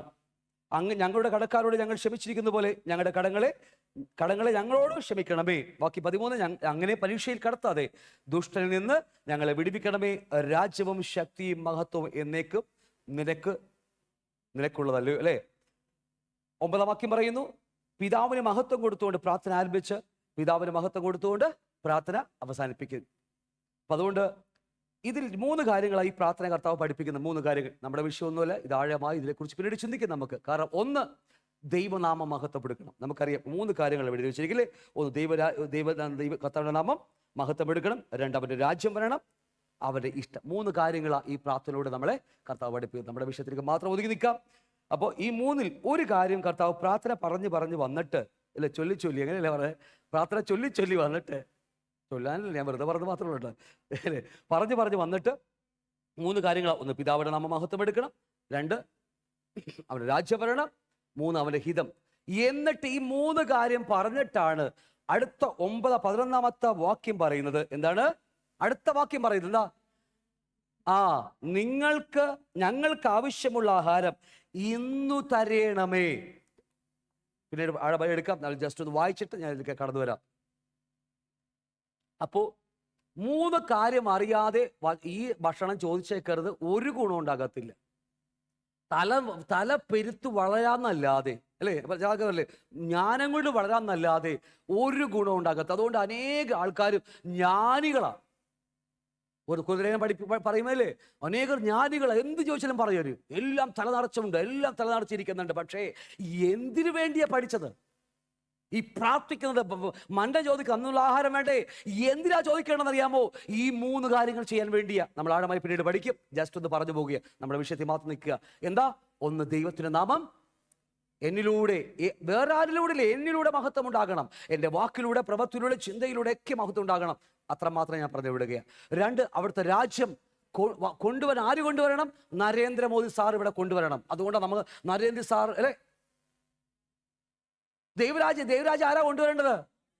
നമ്മളിലൂടെയാ, വീണ്ടും ജനിക്കപ്പെട്ട പുതുമനുഷ്യനിലൂടെയാ ദൈവരാജ്യം വരേണ്ടത്. ഇവിടെ സ്വർഗത്തെ ഭൂമിയിൽ കാണിക്കേണ്ടത് നരേന്ദ്രമോദി സർക്കാരല്ല, നാം ഓരോരുത്തരുമാണ്. ഈ 2, 3 ദൈവഹിതം സ്വർഗത്തെ പോലെ ഭൂമിയിൽ ആകാം. ഇത് 3 ചെയ്യുവാൻ മനസ്സില്ലെങ്കിൽ വചനം പഠിച്ചാൽ ജ്ഞാനം മാത്രമേ സമ്പാദിക്കാൻ നമുക്ക് കഴിയത്തുള്ളൂ. ദൈവനാമത്തിന് മഹത്വം ഉണ്ടാകത്തില്ല, അവരുടെ രാജ്യം നമ്മളിലൂടെ വരത്തില്ല, അവിടുത്തെ ഹിതം എന്നിലൂടെ നിവർത്തിയാകത്തില്ല. ഇത്രയും മനസ്സിലായോ? ഗ്രഹിച്ചോ? അപ്പൊ എന്തിനു വേണ്ടിയാ? നമ്മുടെ വിഷയത്തിലേക്ക് വരുന്നുള്ളൂ കേട്ടോ, ഞാൻ ജസ്റ്റ് ഇൻട്രൊഡക്ഷൻ പറഞ്ഞു പോവുകയാണ്. നമ്മപ്പോ ഈ അകത്തെ മനുഷ്യന് മന്ന എന്തിനു വേണ്ടിയാ? ഈ 3 കാര്യം ചെയ്യാൻ വേണ്ടിയാ. ദൈവനാമ മഹത്വം എടുക്കണം, അവരുടെ രാജ്യം എന്നിലൂടെ വരണം. എന്നിലൂടെയാ, ഞാനാ കൊണ്ടുവരേണ്ടത്. ഞാൻ എവിടെ ചെല്ലുന്നുവോ അവിടുത്തെ രാജ്യം വരണം, അവിടെ കർത്താവ് രാജാവായി ഭരിക്കണം. അവിടെ ഞങ്ങൾ കൈവച്ച് പ്രാർത്ഥിക്കുമ്പോൾ ഭൂതങ്ങൾ അലറണം, രോഗികൾ സൗഖ്യമാകണം. അവൻ അവിടെ നടുവിൽ ഇറങ്ങി വരണം, അവരുടെ രാജ്യം നമ്മുടെ നടുവിൽ നിൽക്കണം. ഞാൻ പറഞ്ഞത് മനസ്സിലാവുന്നുണ്ടോ? നമ്മുടെ വിഷയം അതല്ല, വിട്ടുപോകുന്നു. അവിടുത്തെ ഹിതം എന്നിലൂടെ നിവൃത്തിയാകുക ഭൂമിയിൽ. ഇതിനു വേണ്ടിയാണ് എൻ്റെ അകത്ത് പുതുമനുഷ്യൻ സൃഷ്ടിക്കപ്പെട്ടിരിക്കുന്നത്. ഞാൻ പറഞ്ഞ മനസ്സിലാവുന്നുണ്ടോ? അതുകൊണ്ട് അവൻ അന്നുള്ള ആഹാരം നമ്മൾ പഠിക്കാൻ പോകുന്ന വിഷയമല്ല. അന്നുള്ള ആഹാരം അവന് അത്യാവശ്യമാണ്. ഒരാഴ്ചത്തേക്കല്ല. പണ്ടൊക്കെ ഞങ്ങളൊക്കെ കല്യാണം കഴിഞ്ഞ സമയത്തൊക്കെ ഞങ്ങൾ ഒരു മാസത്തിൽ ആഴ്ചയിലൊക്കെ സൈറ്റൊക്കെ കഴിഞ്ഞാൽ എല്ലാം കണക്ക് കൂട്ടി കഴിയുമ്പോൾ ഇത്തിരി പൈസ കിട്ടി കഴിയുമ്പോൾ നേരെ റിലയൻസിലേക്ക് വരും. ഒരാഴ്ചത്തേക്കുള്ള മൊത്തം വാങ്ങും, അല്ലെങ്കിൽ ഒരു മാസത്തേക്കുള്ള മൊത്തം വാങ്ങി അരി പച്ചക്കറി ഉണ്ടാകത്തില്ല, ഈ പരിപ്പ് പയറൊക്കെ മേടിച്ച് നല്ല കുപ്പിച്ച് ചില്ലിലെ ഗ്ലാസ്സിലൊക്കെ വെട്ട് നമ്മൾ നിരത്തി വെക്കും. ഉണ്ടാക്കത്തില്ല, അത് വേറെ കാര്യം അല്ലേ. അതുപോലെ അപ്പോൾ ഒരു മാസത്തേക്കുള്ളതാണ് നമ്മളന്ന് ചെയ്തത്. നിങ്ങൾ അങ്ങനെ തന്നെയാ. അത്ര വലിയ മണ്ടന്മാരൊന്നുമില്ലേ കൂടുതലല്ലേ? നമ്മളൊക്കെ അങ്ങനെ ചെയ്യുന്ന ആൾക്കാരല്ലേ. ഒരു മാസത്തേക്കാണ് നമ്മൾ സാധനങ്ങൾ വാങ്ങി വെക്കുന്നത്. പക്ഷേ ദൈവരാജ്യത്തിനകത്ത് അങ്ങനെയല്ല. അതാണ് ഇവിടുത്തെ പ്രത്യേകത. നമ്മൾ ലോകത്തിൽ ഒരാഴ്ച, 2 ആഴ്ച, 3 മാസത്തേക്കുള്ള കാര്യങ്ങൾ നമ്മളൊക്കെ ചെയ്തു വെച്ചിരിക്കുന്നത് അല്ലേ. അങ്ങനെയാണ് നമ്മളെല്ലാവരും ചെയ്യുന്നത്. അത് ബുദ്ധിമാന്മാർ തന്നെയാണ്, തെറ്റൊന്നുമല്ല, നല്ല കാര്യമാണ്. പക്ഷേ ദൈവരാജ്യത്തിനകത്ത് എൻ്റെ അകത്ത് ജനിച്ച പുതുമനുഷ്യന് ഇതല്ല സിസ്റ്റം. അതൊറ്റ അന്നുള്ള ഡെയിലി ബ്രെഡ്, അന്നുള്ള ആഹാരം, അന്നുള്ള മന്ന. സൺഡേ, അതുകൊണ്ട് ഞാൻ പറഞ്ഞത് സൺഡേ ചർച്ചിൽ വന്നിട്ട് ഈ ഇച്ചിരി ഒരു അരമണിക്കൂർ കേൾക്കുന്ന ഉണക്ക റൊട്ടി കഴിച്ചുകൊണ്ട് പോയാൽ എങ്ങനെ ജീവിക്കും അകത്തെ മനുഷ്യൻ? ഇപ്പൊ ഒരു ദിവസം ഒരു നേരം കഴിച്ചിട്ട് നമുക്കറിയാം, ഉപവസിക്കുന്ന ആൾക്കാരൊക്കെ നമുക്കറിയാം, ഡെയിലി ഒരു നേരം മാത്രം ഭക്ഷണം. വൈകിട്ടാകുമ്പോൾ ആന്തല അല്ലേ. ഞാൻ പണ്ട് ഞങ്ങളുടെ ഇവിടെ 40 ദിവസം ഉപവസിച്ച ആൾക്കാരൊക്കെ ഉണ്ട്. ഞങ്ങൾ ഉപവസിക്കുമായിരുന്നു 40. അപ്പോൾ പറയും, അപ്പോൾ അവിടെ ചെല്ലുമ്പോൾ അടുക്കള ചെന്നിട്ട് പറയും ഇച്ചിരി കഞ്ഞിവെള്ളം നനേക്കാൻ പറയും. എന്നിട്ട് പറയും 2-3 വറ്റും കൂടി ഇട്ടേക്കെന്ന് പറയും. എനിക്ക് പറഞ്ഞത് മനസ്സിലായല്ലേ? അപ്പോൾ താങ്ങാൻ പറ്റത്തില്ല. അപ്പോൾ എന്തുവാണ് ഞാൻ പറഞ്ഞത്? അതല്ല, ഡെയിലി അന്നുള്ള ആഹാരം നമുക്ക് അത്യാവശ്യമാണ് അകത്തെ മനുഷ്യന്റെ വളർച്ചക്ക്. ഇവിടുത്തെ നിങ്ങൾക്ക് പറഞ്ഞ മനസ്സിലായോ? ഇനി അത് ഞാൻ മാറ്റി വെച്ചിട്ട് ഞാൻ ക്ലാസ്സിൽ കടന്നു വരാം. നമുക്ക് പണ്ട് പഠിച്ചിട്ടുണ്ട് യെശയ്യാ 41-ാം അധ്യായത്തിൽ 21 മുതൽ 23 പഠിക്കുമ്പോൾ യെശയ്യാ 44-ലുണ്ട് 41-ാമത്തെ വാക്യത്തിൽ നമുക്ക് പഠിക്കാം. അവിടെ ഒരു കാര്യം, വചനം എന്താണെന്ന് പഠിപ്പിക്കുന്നുണ്ട്. അവിടെ നിങ്ങളുടെ വ്യവഹാരം കൊണ്ടുവരുവിൻ എന്ന് യഹോവ കൽപ്പിക്കുന്നു, നിങ്ങളുടെ ന്യായങ്ങളെ കാണിപ്പിൻ എന്ന് യാക്കോബിന്റെ രാജാവ് കൽപ്പിക്കുന്നു. വാക്യം 22. സംഭവിപ്പാനുള്ളത് ഞവർ കാണിച്ച് നമ്മോട് പ്രസ്താവിക്കട്ടെ, നാം വിചാരിച്ച് അതിന് അവസരം അറിയേണ്ടത് ആദ്യ കാര്യങ്ങൾ ഇന്നവ എന്ന് അവർ പ്രസ്താവിക്കട്ടെ, അല്ലെങ്കിൽ സമീപാനുള്ളത് നമ്മെ കേൾപ്പിക്കട്ടെ. എന്നിട്ട് പറയാ, നിങ്ങൾ ദേവന്മാർ എന്ന് ഞങ്ങൾ അറിയേണ്ടതിന് മേലാൽ വരുവാനുള്ളത് പ്രസ്താവിപ്പിൻ. എന്നിട്ട് പറയാ, ഞങ്ങൾ കണ്ട് വിസ്മയിക്കേണ്ടതിന് നന്മയെങ്കിലും തിന്മയെങ്കിലും പ്രവർത്തിക്കുവേൻ. യെശയ്യാവ് എഴുതി വെച്ചിരിക്കുന്ന മനോഹരമായ വേദവാക്യമാണ്. പണ്ട് ഞാനത് ഒരു വലിയ ഗ്രൂപ്പിൻ്റെ ഇടയിൽ പ്രസംഗിച്ചു. ആൾക്കാർ വിചാരിച്ച തല്ലി കൂടെ പോകത്തില്ല, പക്ഷെ ഒന്നും കൊണ്ടില്ല കൃപയാൽ. കാരണം അറിയാമോ, അന്ന് ഈജിപ്തിലെ ദൈവങ്ങളോട് യഹോവയുടെ വെല്ലുവിളി, എൻ്റെ വെല്ലുവിളിയല്ലത്, യഹോവയുടെ വെല്ലുവിളിയാ. ഈജിപ്തിലെ ദൈവങ്ങളോട്, അവിടുത്തെ ആൾക്കാരോട് യഹോവ വെല്ലുവിളിക്കുക. നിങ്ങളുടെ വ്യവഹാരം കൊണ്ടുപോവാ, ജാതിയ മക്കളോട് പറയാ നിങ്ങളുടെ വ്യവഹാരം കൊണ്ടുപോവാ എന്ന് യഹോവ കൽപ്പിക്കുന്നു. ദൈവമാണേ ഞാനല്ല, യഹോവ കൽപ്പിക്കുക. എന്നിട്ട് പറയാ, നിങ്ങളുടെ ന്യായങ്ങളെ കാണിപ്പിൻ എന്ന് യാക്കോബിന്റെ രാജാവ് കൽപ്പിക്കുന്നു. സംഭവിക്കാനുള്ളത് അവർ കാണിച്ച് നമ്മോട് പ്രസ്താവിക്കട്ടെ. ഭാവിയെ പറയാൻ പറ്റുമോ? നിങ്ങളുടെ ദൈവങ്ങൾക്ക് ഭാവി പറയാൻ പറ്റുമോ? ചോദ്യം മനസ്സിലാവുന്നുണ്ടോ? അവിടെ ചോദ്യമാണ്. നിങ്ങൾ സംഭവിക്കാനുള്ളത് ഭാവി പറയാൻ അവർ കാണിച്ച് നമ്മോട് പ്രസ്താവിക്കട്ടെ, നാം വിചാരിച്ച് അതിന്റെ അവസാനം അറിയേണ്ടതിന് ആദ്യ കാര്യങ്ങൾ ഇന്നിന്നവയെന്ന് അവർ പ്രസ്താവിക്കട്ടെ. ജാതി ലോകത്തെ ദൈവങ്ങളോട് പറയാം, നിങ്ങൾ പറ, നിങ്ങളുടെ ദൈവങ്ങളോട് പറ, നിങ്ങൾ പറ, വരാനിരിക്കുന്ന നാളത്തെ കാര്യം പറ. മഴ പെയ്യും പെയ്യാതിരിക്കാനെന്ന കാര്യമല്ല പറയുന്നത്, ഭാവിയെക്കുറിച്ച് വരാവുന്ന കാര്യങ്ങൾ നിങ്ങളുടെ ദൈവങ്ങൾ പ്രസ്താവിക്കട്ടെ. എന്ന് പറയാ, ആദ്യ കാര്യങ്ങൾ ഇന്നവയെന്ന് അവർ പ്രസ്താവിക്കട്ടെ, അല്ലെങ്കിൽ സമീപാനുള്ളത് നമ്മെ കേൾപ്പിക്കട്ടെ. എന്ന് പറയാ, നിങ്ങൾ ദേവന്മാരെന്ന് ഞങ്ങൾ അറിയേണ്ടതിന് മേലാൽ വരുവാനുള്ളത് പ്രസ്താവിക്കിൻ. ഒരു ദേവനാണെങ്കിൽ, ദൈവമാണെങ്കിൽ ഭാവിയെക്കുറിച്ച് അറിഞ്ഞിരിക്കും. ഞാൻ പറഞ്ഞത് മനസ്സിലാവുന്നുണ്ടോ? ഇത് എൻ്റെ വാക്കല്ല, യഹോവ കൽപ്പിച്ച വാക്കാ. ഭാവിയെക്കുറിച്ച് പറയുവാൻ ദൈവം വെല്ലുവിളിക്കുക, യഹോവ വെല്ലുവിളിക്കുക. പറ, നിങ്ങളുടെ ദൈവത്തോട് പറ, ഭാവി വരാനിരിക്കുന്ന കാര്യങ്ങൾക്ക് പ്രസ്താവിക്കാൻ കഴിയുമോ? ഞങ്ങൾ വിശ്വസിക്കാം, ഞങ്ങളത് അനുസരിക്കാം. നിങ്ങൾ പറയണം. ഒരെണ്ണനങ്ങത്തിൽ ഏറെ ഭാവി പറയാൻ ആർക്ക് കഴിയും? ഇവിടെ മഴ പെയ്യും പെയ്യാതിരിപ്പാനും അത്രയേ ഉള്ളൂ. അതിനപ്പുറത്തേക്ക് ഒന്നും പറയാൻ കഴിയത്തില്ല. പക്ഷേ ഭാവി പറയാൻ ഒരുത്തൻ സ്വർഗത്തിലുണ്ട്, ഏകനായ ദൈവം. അവൻ മാത്രമാണ് ദൈവം. അതാണ് ഈ ബൈബിൾ മുഴുവനും ഭാവി കാലങ്ങളാ. ഏതാണ്ട് 1000-ഓളം പ്രവചനങ്ങളാണ് ഈ പുസ്തകം, നമ്മുടെ പുസ്തകത്തിലുള്ളത്. വചനത്തെക്കുറിച്ച് പറഞ്ഞു വരികയാണ്. 1000-ഓളം പ്രവചനങ്ങളാണ് നമ്മുടെ പുസ്തകത്തിലുള്ളത്. അതിൽ 300-ഓളം പ്രവചനങ്ങൾ നിവർത്തിച്ചുകൊണ്ട് സ്വർഗ്ഗത്തിൽ ഒരുവൻ ഭൂമിയിലേക്ക് ഇറങ്ങി വന്നു. ആ ദൈവത്തിന്റെ പുത്രൻ ജീവിച്ചു മരിച്ചുപോയി. അതിനുശേഷം ഇനി 700-ഓളം പ്രവചനങ്ങൾ നിവർത്തിച്ചുകൊണ്ടിരിക്കുക ഓരോ കാലഘട്ടത്തിൽ. ഞാൻ പറഞ്ഞില്ല, ന്യൂ ലൈഫ് ഇന്ന് 2008 ഞാൻ ന്യൂ ലൈഫിൽ ഇറങ്ങിപ്പോയി. പിന്നെ 7 അവസാനം ഇറങ്ങിപ്പോയി. 2-3 വർഷം ശരിക്കും പറഞ്ഞാൽ കറങ്ങി നടന്നു, ആഗ്രഹിച്ച് ഈ വചനത്തിന് വേണ്ടി ദാഹിച്ച്. കാരണം ഞാൻ ഇതിൻ്റെയൊക്കെ നടുവിൽ നിന്ന് വന്ന ആളാ. കുട്ടിച്ചത്താൻ സേവ, നവഗ്രഹ ഹോമങ്ങൾ, 18 വർഷം ശബരിമല കയറി ഇറങ്ങി, എല്ലാ നന്മകളിൽ നിന്നും സുഖങ്ങളിൽ നിന്നും. എറണാകുളത്ത് കടവടങ്ങളാണെങ്കിൽ പ്ലാൻ എൻ്റെ അടുത്ത് വരക്കാൻ വരും. അത്രയും എല്ലാം നിന്ന് നടുവിൽ നിന്ന് ഞാൻ ഇവിടെ വന്നിട്ട് കേൾക്കുന്ന മുഴുവനും ലോകം കിട്ടും, അത് കിട്ടും, വലിയവനാകുന്ന എവിടെ പോയത് ഇതേ കേൾക്കുന്നുള്ളൂ. അകത്ത് ആത്മാവ് പറയുന്നതല്ല സത്യം. ഞാൻ 2 വർഷം അലഞ്ഞു നടക്കേണ്ടി വന്നു. പിന്നീട് കർത്താവ് പഠിപ്പിക്കാൻ തുടങ്ങി. ഞാൻ പറഞ്ഞ മനസ്സാവുന്നോട് നിൽക്കുക.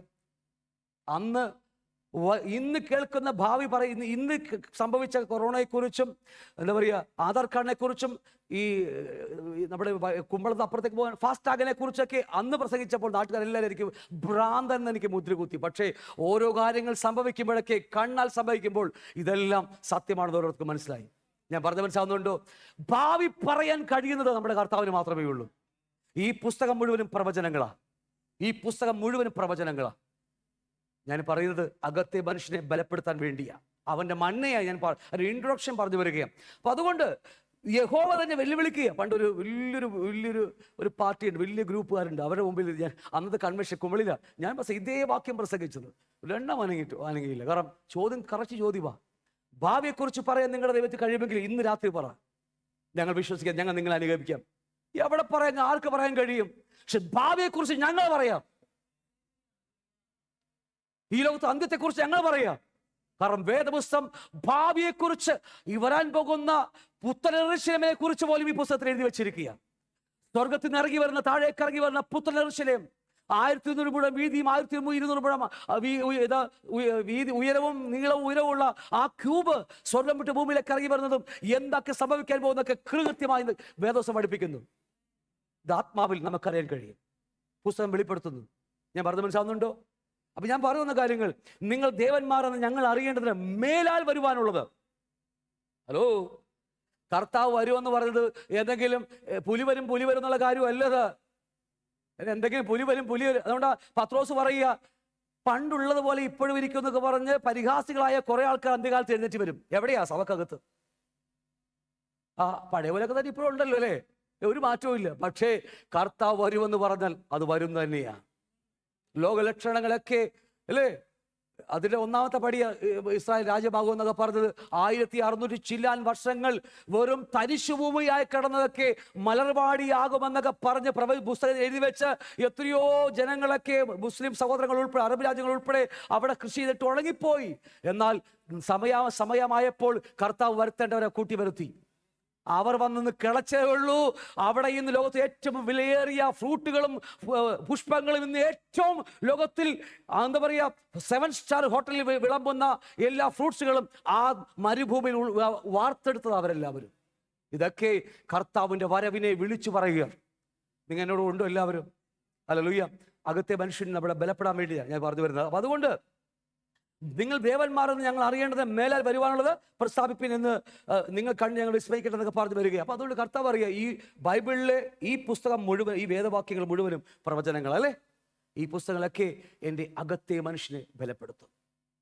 നിങ്ങൾ കേൾക്കുന്നത് നിങ്ങളുടെ പുറത്തെ മനുഷ്യനെ ബലപ്പെടുത്തത്തില്ല. ഒരുപക്ഷെ ചെവിക്ക് ഇമ്പമുള്ളതൊന്നും ഞാനിവിടെ പറയത്തില്ല. പക്ഷെ ഒന്ന് ഞാൻ പറയും, അകത്തെ മനുഷ്യൻ ബലപ്പെടും. ഹല്ലേലൂയ. നിങ്ങളുടെ പിതാവിനെ കുറിച്ച്, നിങ്ങളുടെ അപ്പനെ കുറിച്ച്, നിങ്ങളുടെ നാടിനെ കുറിച്ച്, നിങ്ങൾ പോകുന്ന സ്ഥലത്തെക്കുറിച്ചൊക്കെ കൃത്യമായി വരച്ച് കാണിക്കുന്നത് അത് സത്യമായ കാര്യമായതുകൊണ്ട്. നുണ പറയാത്ത ദൈവം നമ്മുടെ കർത്താവ് അല്ലേ. റോമക്ക് ലേഖനം 3-4 വാക്യം പറയുന്നില്ലേ, ദൈവമോ സത്യവാൻ എന്ന് വാക്ക് വായിച്ചേ. റോമർ 3:4 വായിച്ചേ. ഞാൻ അപ്പം വെള്ളം കുടിക്കട്ടെ അല്ലേ. റോമർ 3:4.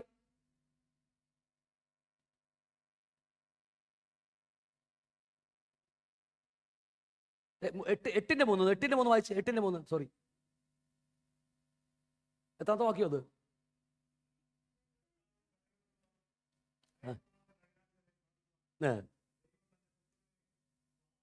ഓക്കെ, അതല്ല, ഇവിടെ ഒരു വാക്യം ഉണ്ടല്ലോ, ഒരു 5-ാമത്തെ അധ്യായത്തിൽ എവിടെ ഒരു വാക്കില്ലേ, ഇവിടെ വാക്ക് ഉണ്ടല്ലോ, ദൈവമോ സത്യവാൻ എന്ന വാക്ക്.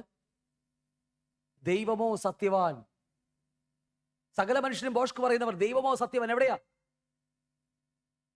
രാജീവേ, ബൈബിൾ ഒന്നും കൂടെ ആദ്യം പുതിയ നിയമം വായിക്കേണ്ടി വരും. സകല മനുഷ്യനും ഭോഷ്ക് പറയുന്നവർ ദൈവമോ സത്യമൻ. എത്രാമത്തെ വാക്യോ?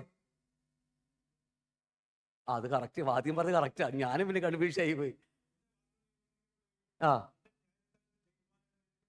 ആ ആ സകല മനുഷ്യൻ ദൈവം കർത്താവ് മാത്രമേ, ആകെ വചനം മാത്രമേ സത്യമുള്ളൂ. ലോകത്തിലെ സകല മനുഷ്യരും വാ തുറന്നാൽ കളവ വരത്തുള്ളൂ നമ്മുടെ അകത്ത്. കാരണം നമ്മളൊക്കെ പാപത്തിന്റെ മയമുള്ളതാ. പക്ഷെ ഒരു കാര്യം സത്യം, ആരാന്നറിയാമോ? വചനം. ദൈവമോ സത്യമാണെന്ന് പറഞ്ഞ ആരാ? വചനം. ആദിയിൽ വചനം ഉണ്ടായിരുന്നു, വചനം ദൈവത്തോടു കൂടിയായിരുന്നു, വചനം ദൈവമായിരുന്നു. വെളിപ്പാട് പുസ്തകം 10-13 വാക്യം പറയുന്നു, അവന്റെ പേരോ ദൈവവചനം എന്നാകുന്നു. എത്ര പറഞ്ഞ് മനസ്സിലാവുന്നു? അപ്പൊ എന്തുവാകട്ടെ. അപ്പൊ അതുകൊണ്ട് യെശയ്യാവ് 44:6-7 പറയുന്നു, ഇസ്രായേൽ രാജാവേ, യഹോവ അവന്റെ വീണ്ടെടുപ്പുകാരനായ സൈന്യങ്ങളുടെ യഹോവ ഇപ്രകാരം അരുളി ചെയ്തു, ഞാൻ ആദ്യരും അന്തിരുമാകുന്നു, ഞാനല്ലാതെ ഒരു ദൈവവുമില്ല. ഞാൻ പുരാതനമായ ഒരു ജനത്തെ സ്ഥാപിച്ചത് മുതൽ ഞാൻ എന്ന പോലെ വിളിച്ചു പറയുകയും പ്രസ്താവിക്കുകയും എനിക്ക് വേണ്ടി ഒരുക്കി വെക്കുകയും ചെയ്യുന്നവൻ ആർ? സംഭവിക്കുന്നതും സംഭവിപ്പാനുള്ളതും അവർ പ്രസ്താവിക്കട്ടെ. ഓരോരുത്തരും പ്രസ്താവിക്കാൻ കഴിയത്തില്ല. കാരണം അറിയാമോ, ഈ വചനത്തിന് മാത്രമേ ഭാവി പറയാൻ കഴിയത്തുള്ളൂ. ഞാൻ നിങ്ങളുടെ അപ്പനെ കുറിച്ച് പറഞ്ഞതാ. ഭാവിയെക്കുറിച്ച് അറിയണമെങ്കിൽ നിങ്ങളുടെ അപ്പനെ സ്വരം ശ്രദ്ധയോടെ കേട്ടാൽ എല്ലാം അറിയാൻ കഴിയും. ഞാൻ പറഞ്ഞത് അകത്തെ മനുഷ്യന്റെ മനയെക്കുറിച്ചാണ് പറഞ്ഞു വരുന്നത്. മനസ്സിലായോ? അപ്പൊ എന്തായാലും ഞാൻ വിട്ടുപോകുന്നു. അപ്പൊ അതുകൊണ്ട് ഓക്കെ, മത്തായി 4:4 പറയുക. ജസ്റ്റ് ഒന്ന് ഇൻട്രോഡക്ഷൻ മാത്രമേ ഇന്ന് പറഞ്ഞു പോവുകയുള്ളൂ. മത്തായി 4:4 പറയുക, അതിനവൻ മനുഷ്യൻ അപ്പം കൊണ്ട് മാത്രമല്ല ദൈവത്തിന്റെ വായിൽ നിന്ന് കൂടി വരുന്ന സകല വചനം കൊണ്ട് ജീവിക്കുന്നു എന്ന് എഴുതിയിരിക്കുന്നു എന്ന് ഉത്തരം പറഞ്ഞു. നോക്കിയേ, 2 തരം ജീവിതമുണ്ടെന്ന് പുതിയ നിയമത്തിൽ നമുക്ക് കാണാൻ കഴിഞ്ഞു അല്ലേ? 2 തരം ജീവിതം നമുക്കുണ്ട്. ഒന്ന് അകത്തെ മനുഷ്യന്റെ ജീവിതം, പുറമെയുള്ള മനുഷ്യന്റെ ജീവിതം. ഈ അകത്തെ മനുഷ്യന്റെ ജീവിതത്തിന് ഫുഡ് ആവശ്യമാണ്. ഹല്ലേലൂയ. ഞാൻ പറഞ്ഞ ഗ്രഹിച്ചോ നിങ്ങൾ? അകത്തെ മനുഷ്യൻ ജീവിക്കുവാൻ ഫുഡ് ആവശ്യമാണ്. അവിടെ അതിന് അവൻ മനുഷ്യൻ അപ്പം കൊണ്ട് മാത്രമല്ല അവന്റെ വായിൽ കൂടി വരുന്ന സകല വചനം കൊണ്ട് ജീവിക്കുന്നു എന്ന് എഴുതിയിരിക്കുന്നു. വചനം കൊണ്ട് ജീവിക്കാൻ കഴിയുന്ന ഒരു കൂട്ടരുണ്ടെങ്കിൽ നമ്മൾ മാത്രമേ ഉള്ളൂ. ഞാൻ പറയാം, നമ്മളൊക്കെ ഉണ്ട് പണിയെടുക്കാതെ. ഒരാൾ തമിഴ്നാടിൻ്റെ ശീപാലക്കോട്ട എന്ന് പറയുന്ന തേനിയുടെ ഉൾഭാഗത്ത് ഞങ്ങൾ കാസെടുത്ത് വർഷങ്ങൾക്ക് മുമ്പാണ്. അന്നൊരു ദൈവാസ് ഞങ്ങളോട് ചോദിച്ച്, ഈ പാസ് പറയുന്ന പോലെയൊക്കെ ആകാശത്ത് നിന്ന് പൊറോട്ട ഇറക്കി തരുമെന്ന്. ഞാൻ തമിഴ് മലയാളോട് ചേർത്ത് പുള്ളി പറഞ്ഞ, ആകാശത്ത് നിന്ന് പൊറോട്ട ഇറക്കി തരുമോ ജീവിക്കുകയാണെന്ന്? ആകാശത്ത് പൊറോട്ടയല്ല. എൻ്റെ ആത്മീയ പിതാവ് മരിച്ചുപോയ മുട്ടൻ ഗീവർഗീസ്, പുള്ളിക്ക് തൊരപ്പൻ കപ്പ കൊണ്ടത് കൊടുത്ത ചരിത്രം ഞങ്ങൾക്കറിയാം. എത്രയോ ഭക്തന്മാർക്ക് എത്രയോ മാസങ്ങൾ ഭക്ഷണം കൊണ്ടത് കഥ നമുക്കറിയാം. ഇതൊക്കെ വെറുതെ പിച്ചും പേയും പറയുന്നതല്ല. ഈ സകല കാക്കയെ കൊണ്ട് പോറ്റിയ ഏലിയാവിനെ പോറ്റിയ കർത്താവ് തന്നെ എൻ്റെ നിങ്ങളുടെ പിതാവ് തന്നെ. ചരിത്രങ്ങൾ ഏറി എണ്ണി പറയാൻ നമുക്ക് കഴിയും ഇവിടെ. ഹല്ലേലൂയ. വചനം കൊണ്ട് ജീവിക്കുന്നവർ. ഞങ്ങൾ കളിയാക്കി ചോദിച്ചതാ, സ്വർഗത്ത് ആകാശത്ത് നിന്ന് പൊറോട്ട ഇറക്കി തരുമെന്ന്. ഇറക്കി തന്നിട്ടുമുണ്ട്.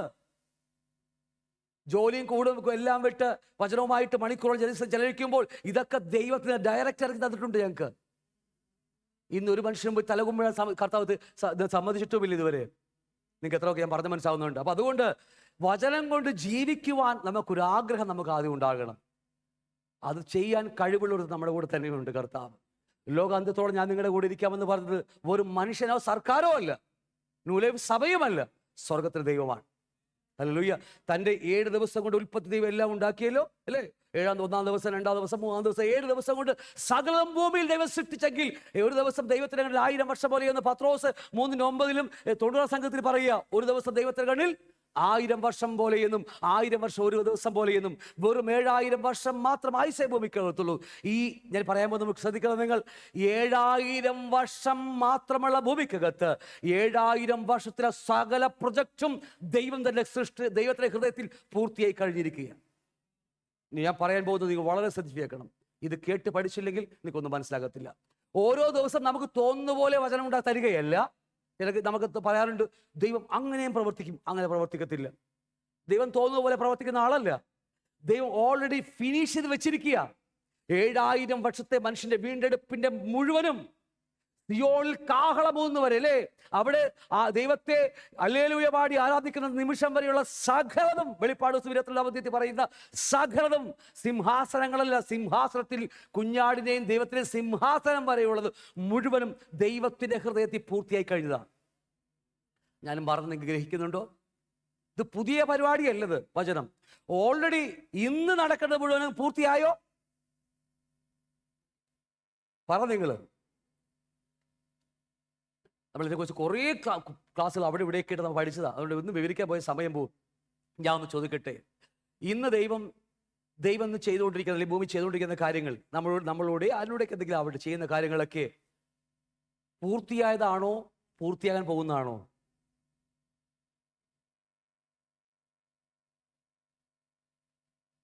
ഞാൻ ഒന്ന് ചോദിക്കട്ടെ, നിങ്ങൾ വീണ്ടും ജനിച്ചപ്പോൾ നിങ്ങളുടെ പേര് ജീവന്റെ പുസ്തകത്തിൽ എഴുതിയാണോ, അതോ ലോകസ്ഥാപനത്തിന് മുമ്പ് നിങ്ങളുടെ പേര് എഴുതിയാണോ?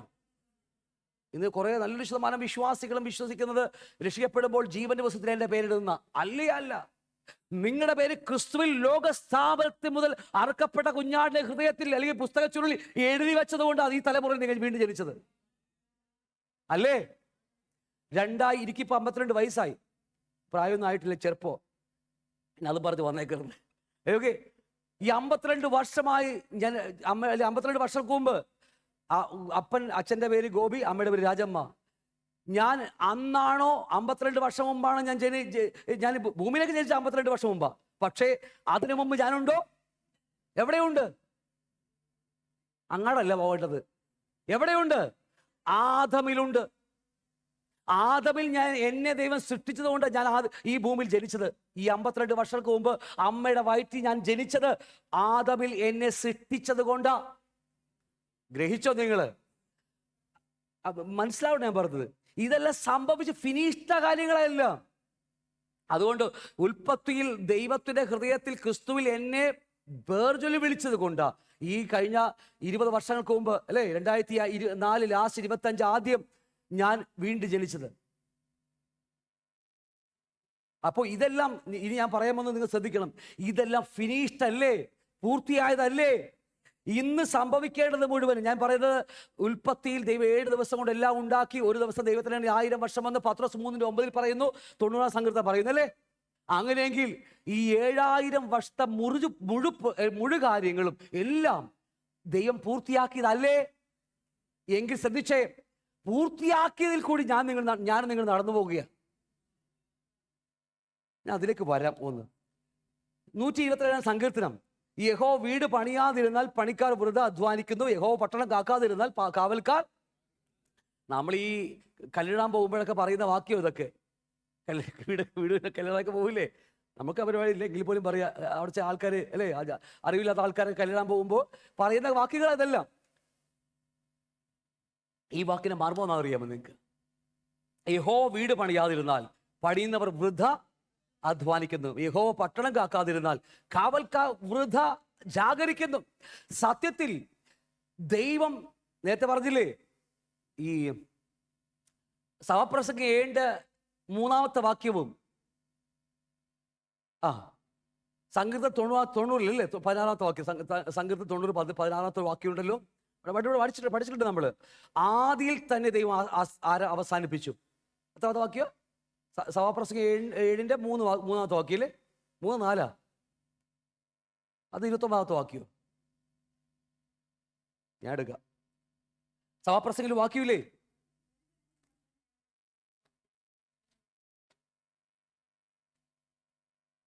ആദിയിൽ തന്നെ ദൈവം എല്ലാം അവസാനിപ്പിച്ചു. എത്രാമത്തെ വാക്യം അത്? ഓക്കെ, വിട്ടുപോകും. ഞാൻ ഒരു വാക്യം ഉണ്ടല്ലോ, ആദിയിൽ തന്നെ ദൈവം എല്ലാം അവസാനിപ്പിച്ചു എന്നൊരു വാക്യം. എത്രാമത്തെ? 8ാമത്തെ വാക്യം. 7:8 സഭാപ്രസംഗം 7:8 വാക്യം. ഒരു കാര്യത്തിന് ആരംഭത്തെക്കാൾ അതിന്റെ അവസാനം നല്ലത് അല്ലേ? നേരത്തെ നമ്മൾ യെശയ്യാവ് 46:10 ഇങ്ങനെ ഒരു വാക്കുണ്ട്. യെശയ്യാവ് 46:10 ഒരു വാക്ക് ഇങ്ങനെ കിടക്കുന്നുണ്ട്. ഞാൻ ഇങ്ങനെ എടുത്ത വേദി വായിക്കാം. 46:10 അവിടെ ഇങ്ങനെ എഴുതിയിരിക്കുന്നത്, ആരംഭത്തിൽ തന്നെ അവസാനവും പൂർവ്വകാലത്ത് തന്നെ മേലാൽ സംഭവിപ്പാനുള്ളതും ഞാൻ പ്രസ്താവിക്കുന്നു എന്ന് എൻ്റെ ആലോചന നിവൃത്തിയാകും, ഞാൻ എൻ്റെ താല്പര്യങ്ങളൊക്കെയും നിവർത്തിക്കും. ഞാൻ ഈ അകത്തെ മനുഷ്യനെ മണ്ണിനെക്കുറിച്ച് പറഞ്ഞു വരിക. എന്താണ് മണ്ണെന്ന് പറഞ്ഞു വരിക? ആരംഭത്തിൽ തന്നെ അവസാനവും, പൂർവ്വകാലത്ത് തന്നെ മേലാൽ അല്ലേ വരാൻ പോകുന്ന ഭാവിയെക്കുറിച്ച് പോലും ഞാൻ പ്രസ്താവിക്കുന്നു. എൻ്റെ ആലോചന നമ്മുടെ കോറിലെ തീരുമാനമല്ല ഞാൻ പറഞ്ഞത്. നമ്മുടെ കോറിലെ തീരുമാനം പൂർത്തിയാകുമെന്നല്ല ഞാൻ പറഞ്ഞത്, അല്ലേ? നമ്മൾ സഭ തീരുമാനിക്കുന്ന കാര്യം പൂർത്തിയാകുന്ന കാര്യം അല്ല ഇവിടെ പറയുന്നത്. ദൈവം തീരുമാനിച്ച കാര്യം, അല്ലേ? ഞാൻ എൻ്റെ ആലോചന നിവൃത്തിയാകും, ഞാൻ എൻ്റെ താല്പര്യമൊക്കെയും അനുഷ്ഠിക്കുമെന്ന് ഞാൻ പറയുന്നു. ഞാൻ പറഞ്ഞ വാക്ക് നിങ്ങൾക്ക് ഗ്രഹിക്കാൻ കഴിയുന്നുണ്ടോ? അപ്പൊ ഇതൊക്കെ ഓൾറെഡി ദൈവം പൂർത്തിയാക്കി വെച്ച കാര്യങ്ങളല്ല. ഈ പൂർത്തിയാക്കിയതിൽ കൂടി ഞാനും നിങ്ങൾ നടന്നു പോകുകയാണ്. ഇപ്പൊ ഏതാണ് പിടുത്തം കിട്ടിയോ? ഇതിപ്പോ ഒന്നും പൂർത്തിയതല്ല. എല്ലാം 1000 ആണ്ട് കഴിഞ്ഞ് വരാൻ പോകുന്ന പുതിയ ഭൂമിയും പുതിയ ആകാശവും പുതിയ പുത്രേർഷയമൊക്കെ സിയോനെ കുറിച്ച് വരെ ആരംഭത്തിൽ തന്നെ എഴുതി വെച്ചിരിക്കുക. പൂർത്തിയാക്കിയില്ലേ? വാക്കുകൾ ഇനി ഓരോന്ന് പൊങ്ങി വരുന്നുണ്ട്, എടുക്കാൻ പോയി ഇനി പറഞ്ഞുകൊണ്ടിരിക്കും ഞാനിങ്ങനെ. എല്ലാം പൂർത്തിയാക്കിയതാ. അങ്ങനെയെങ്കിൽ ഓരോ ദിവസവും ഈ ഭൂമി നടക്കുന്ന കാര്യങ്ങൾ ദൈവത്തിന്റെ പുസ്തകത്തിൽ പൂർത്തിയാക്കി വെച്ചിരിക്കല്ലേ? അങ്ങനെയെങ്കിൽ ആ പൂർത്തിയാക്കിയതിൽ കൂടി ഞാനും നിങ്ങളും നടന്നു പോകുകയല്ലേ? വെളിപ്പാട് മനസ്സിലായോ നിങ്ങൾക്ക്? ദൈവം പൂർത്തിയാക്കിയതിൽ കൂടി ഞാനും നിങ്ങളും ദിവസവും നടന്നു പോകുന്നു. അതിനെന്ത് വേണം? നമ്മുടെ കോറിലെ തീരുമാനം ഇന്ന് താങ്കൾ ചെയ്യുക. അതാണോ? അത് നിവർത്തിക്കാനല്ല കർത്താവ് തീരുമാനിക്കുന്നത്. അവിടുന്ന് ആഗ്രഹിക്കുന്നത് ഭൂമി ചെയ്യാൻ വേണ്ടിയാ, അല്ലേ? ഒരു കമ്മിറ്റിയുടെ ഒരു താല്പര്യം നിവർത്തിക്കുന്ന പരിപാടി അല്ലേ ഇത്? ഒരു സെക്രട്ടറിയോ പ്രസിഡന്റോ കാര്യം തീരുമാനിക്കുന്ന പരിപാടി അല്ലേ ഇത്? ഇത് യഥാർത്ഥമായി ദൈവം പൂർത്തിയാക്കിയത് അത് നാം അറിയുകയും നാം അതിൽ കൂടി കടന്നു പോകുകയും അതിനാവശ്യമായ മന്ന ദൈവം പൂർത്തിയാക്കിയത് അന്നുള്ളത് എനിക്ക് ദൈവം തരികയാണ്. നാളത്തേക്കുള്ളതല്ല, വളിച്ചു പോകും. ഞാൻ മനയെ കുറിച്ച് പറയുമ്പോൾ നാളേക്കോ എടുത്തത് പുളിച്ച് വളിച്ച് നാറ്റിക്കും നമ്മളെ. അപ്പൊ അതവിടെ നിൽക്കട്ടെ, പിന്നീട് അതിനെക്കുറിച്ച് ക്ലാസ് ചെയ്യാൻ വരും, പിന്നീട് പഠിക്കുമ്പോൾ മനസ്സിലായിക്കോളും. ഇത്രക്ക് പറഞ്ഞാൽ മനസ്സിലായി. ഗ്രഹിച്ചോകത്ത് ദൈവം പൂർത്തിയാക്കിയതിൽ കൂടി ഞാനും നിങ്ങൾ നടന്നു പോവുക. എത്ര സന്തോഷമാ! ഒരു ബന്ധനവും ഇല്ല, ഒരു കെട്ടും ഇല്ല, ഒരു പൂട്ടും ഇല്ല, ഒന്നും മിണ്ടുന്നില്ലല്ലോ. ഒരു പരിപാടി നമുക്കില്ല ഇവിടെ. താന്നറിയാമോ, ഞാനും നിങ്ങൾ യാത്ര ചെയ്യേണ്ടത് ദൈവം പൂർത്തിയാക്കിൽ കൂടിയാണ്. അതിന് ദൈവം അന്നുള്ള ആഹാരം ദൈവം നമുക്ക് തരികയാണ്. എത്ര മഹത്വമേറിയ വിളിയാ എൻ്റെ നിങ്ങളെയും വിളി. അവിടെയാ ദൈവനാമ മഹത്വം എടുക്കുന്നത് എന്നിലൂടെ. അവിടുത്തെ രാജ്യം വരുന്നത് എന്നിലൂടെയാണ്. ഹല്ലേലൂയ. അവിടുത്തെ ഹിതം എന്നിലൂടെ നിവൃത്തിയാക്കുകയാ. കാരണം ഇതെല്ലാം ദൈവത്തിന്റെ ഹൃദയത്തിൽ പൂർത്തിയാക്കി വെച്ചിരിക്കുക. ഇന്ന് സംഭവിക്കേണ്ടത് ഞാൻ പറഞ്ഞ് ഗ്രഹിച്ച നിങ്ങൾ. അതുകൊണ്ട് ആ വീട് പണിയാതിരുന്നാൽ പണിയുന്നവർ വൃഥ അധ്വാനിക്കും. വെറുതെ കൂടി ഒരുപാട് കാര്യം നമുക്ക് ചിന്തിച്ച് കരിയാക്കി ചെയ്യുന്നത് നല്ലത്. ദൈവം പൂർത്തിയാക്കിയതിൽ കൂടി നമുക്ക് നടന്നു പോയാൽ വളരെ സിമ്പിളായ ക്രിസ്തു ജീവിതം മുന്നോട്ട് കടന്നു പോകാൻ പറ്റും. ദൈവനാമ മഹത്വം കിട്ടിയെടുക്കുകയും ചെയ്യും. ഗ്രഹിച്ചോ?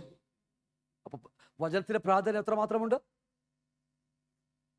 അന്നുള്ള ആഹാരം ഞാൻ പറഞ്ഞു തുടങ്ങാൻ പോകുന്നേ ഉള്ളൂ. അന്നുള്ള ആഹാരത്തിന്റെ പ്രാധാന്യം എത്രമാത്രമുണ്ട്?